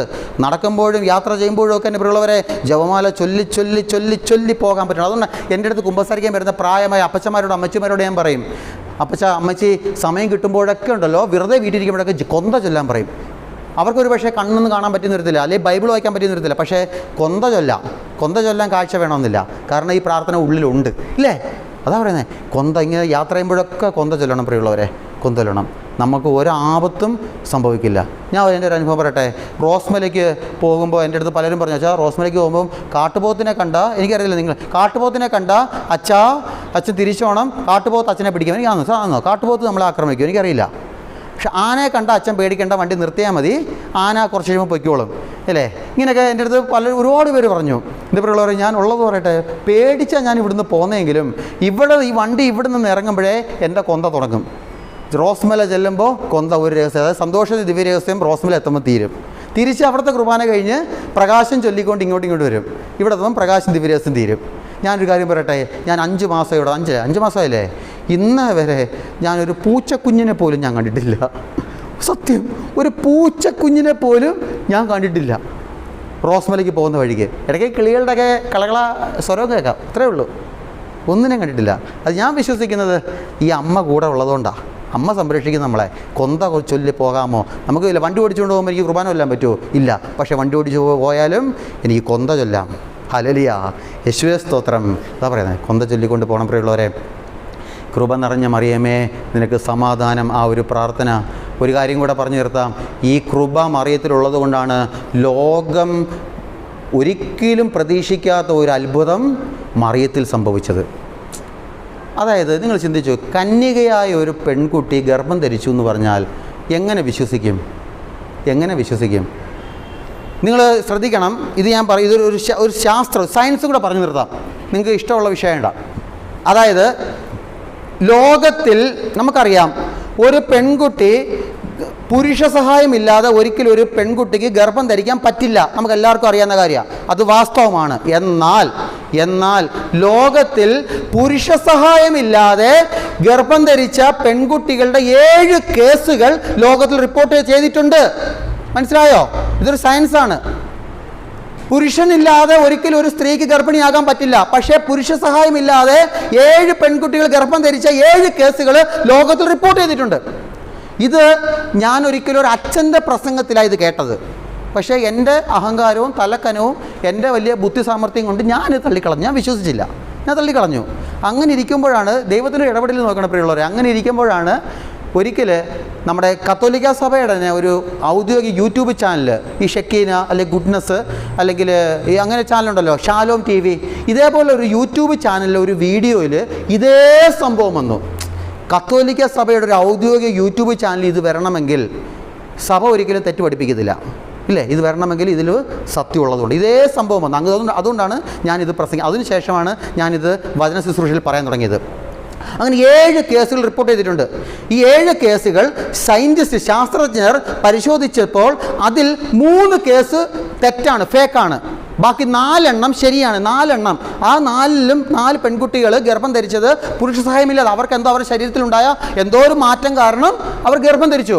പക്ഷേ നിങ്ങൾ ശ്രദ്ധിക്കേണ്ട ഒരു കാര്യം എൻ്റെ മക്കളെ, അങ്ങനെ ലോകത്തിൽ ഈ 4 അല്ല 40 അല്ല 400 അല്ല 4 കോടി കേസുകൾ വന്നാലും ആ പെൺകുട്ടികൾ പ്രസവിക്കുന്ന കുഞ്ഞ് എപ്പോഴും പെൺകുഞ്ഞായിരിക്കും. ഒരിക്കലും ഒരു ആൺകുഞ്ഞിന് ആ സ്ത്രീ ജന്മം കൊടുക്കില്ല. പുരുഷ സഹായമില്ലാതെ ഗർഭിണിയായ പെൺകുട്ടി ഒരിക്കലും ആൺകുട്ടിക്ക് ജന്മം കൊടുക്കില്ല, പെൺകുട്ടിക്ക് ജന്മം കൊടുക്കൂ. പക്ഷെ ഇവിടെ എന്താ സംഭവിച്ചേ? ഇവിടെ പുരുഷ സഹായമില്ലാതെ ഗർഭിണിയായ ഒരു മറിയം ആർക്ക് ജന്മം കൊടുത്തു? ഒരു പുരുഷ കേസരിക്ക് ജന്മം കൊടുത്തു. ഹല്ലേലൂയ. ലൂക്ക 1:28. ദൈവത്തിനൊന്നും അസാധ്യമല്ല. കൃപ നിറഞ്ഞ ഒരു വ്യക്തിയുടെ ജീവിതത്തിൽ കൃപ നിറഞ്ഞാൽ എൻ്റെ മക്കളെ, ദൈവം നിന്നിൽ പ്രവർത്തിക്കും. ദൈവത്തിന് പിന്നെ ഒന്നും അസാധ്യമായിരിക്കില്ല. നിന്നെ രക്ഷിക്കാൻ നീ ഒന്ന് കൃപയാൽ നിറഞ്ഞാൽ നിൻ്റെ ഏത് തകർച്ചയിലും നിന്നെ തിരിച്ചു കൊണ്ടുവരാൻ ഈ ദൈവത്തിന് കഴിയും. ദൈവത്തിനൊന്നും അസാധ്യമല്ല.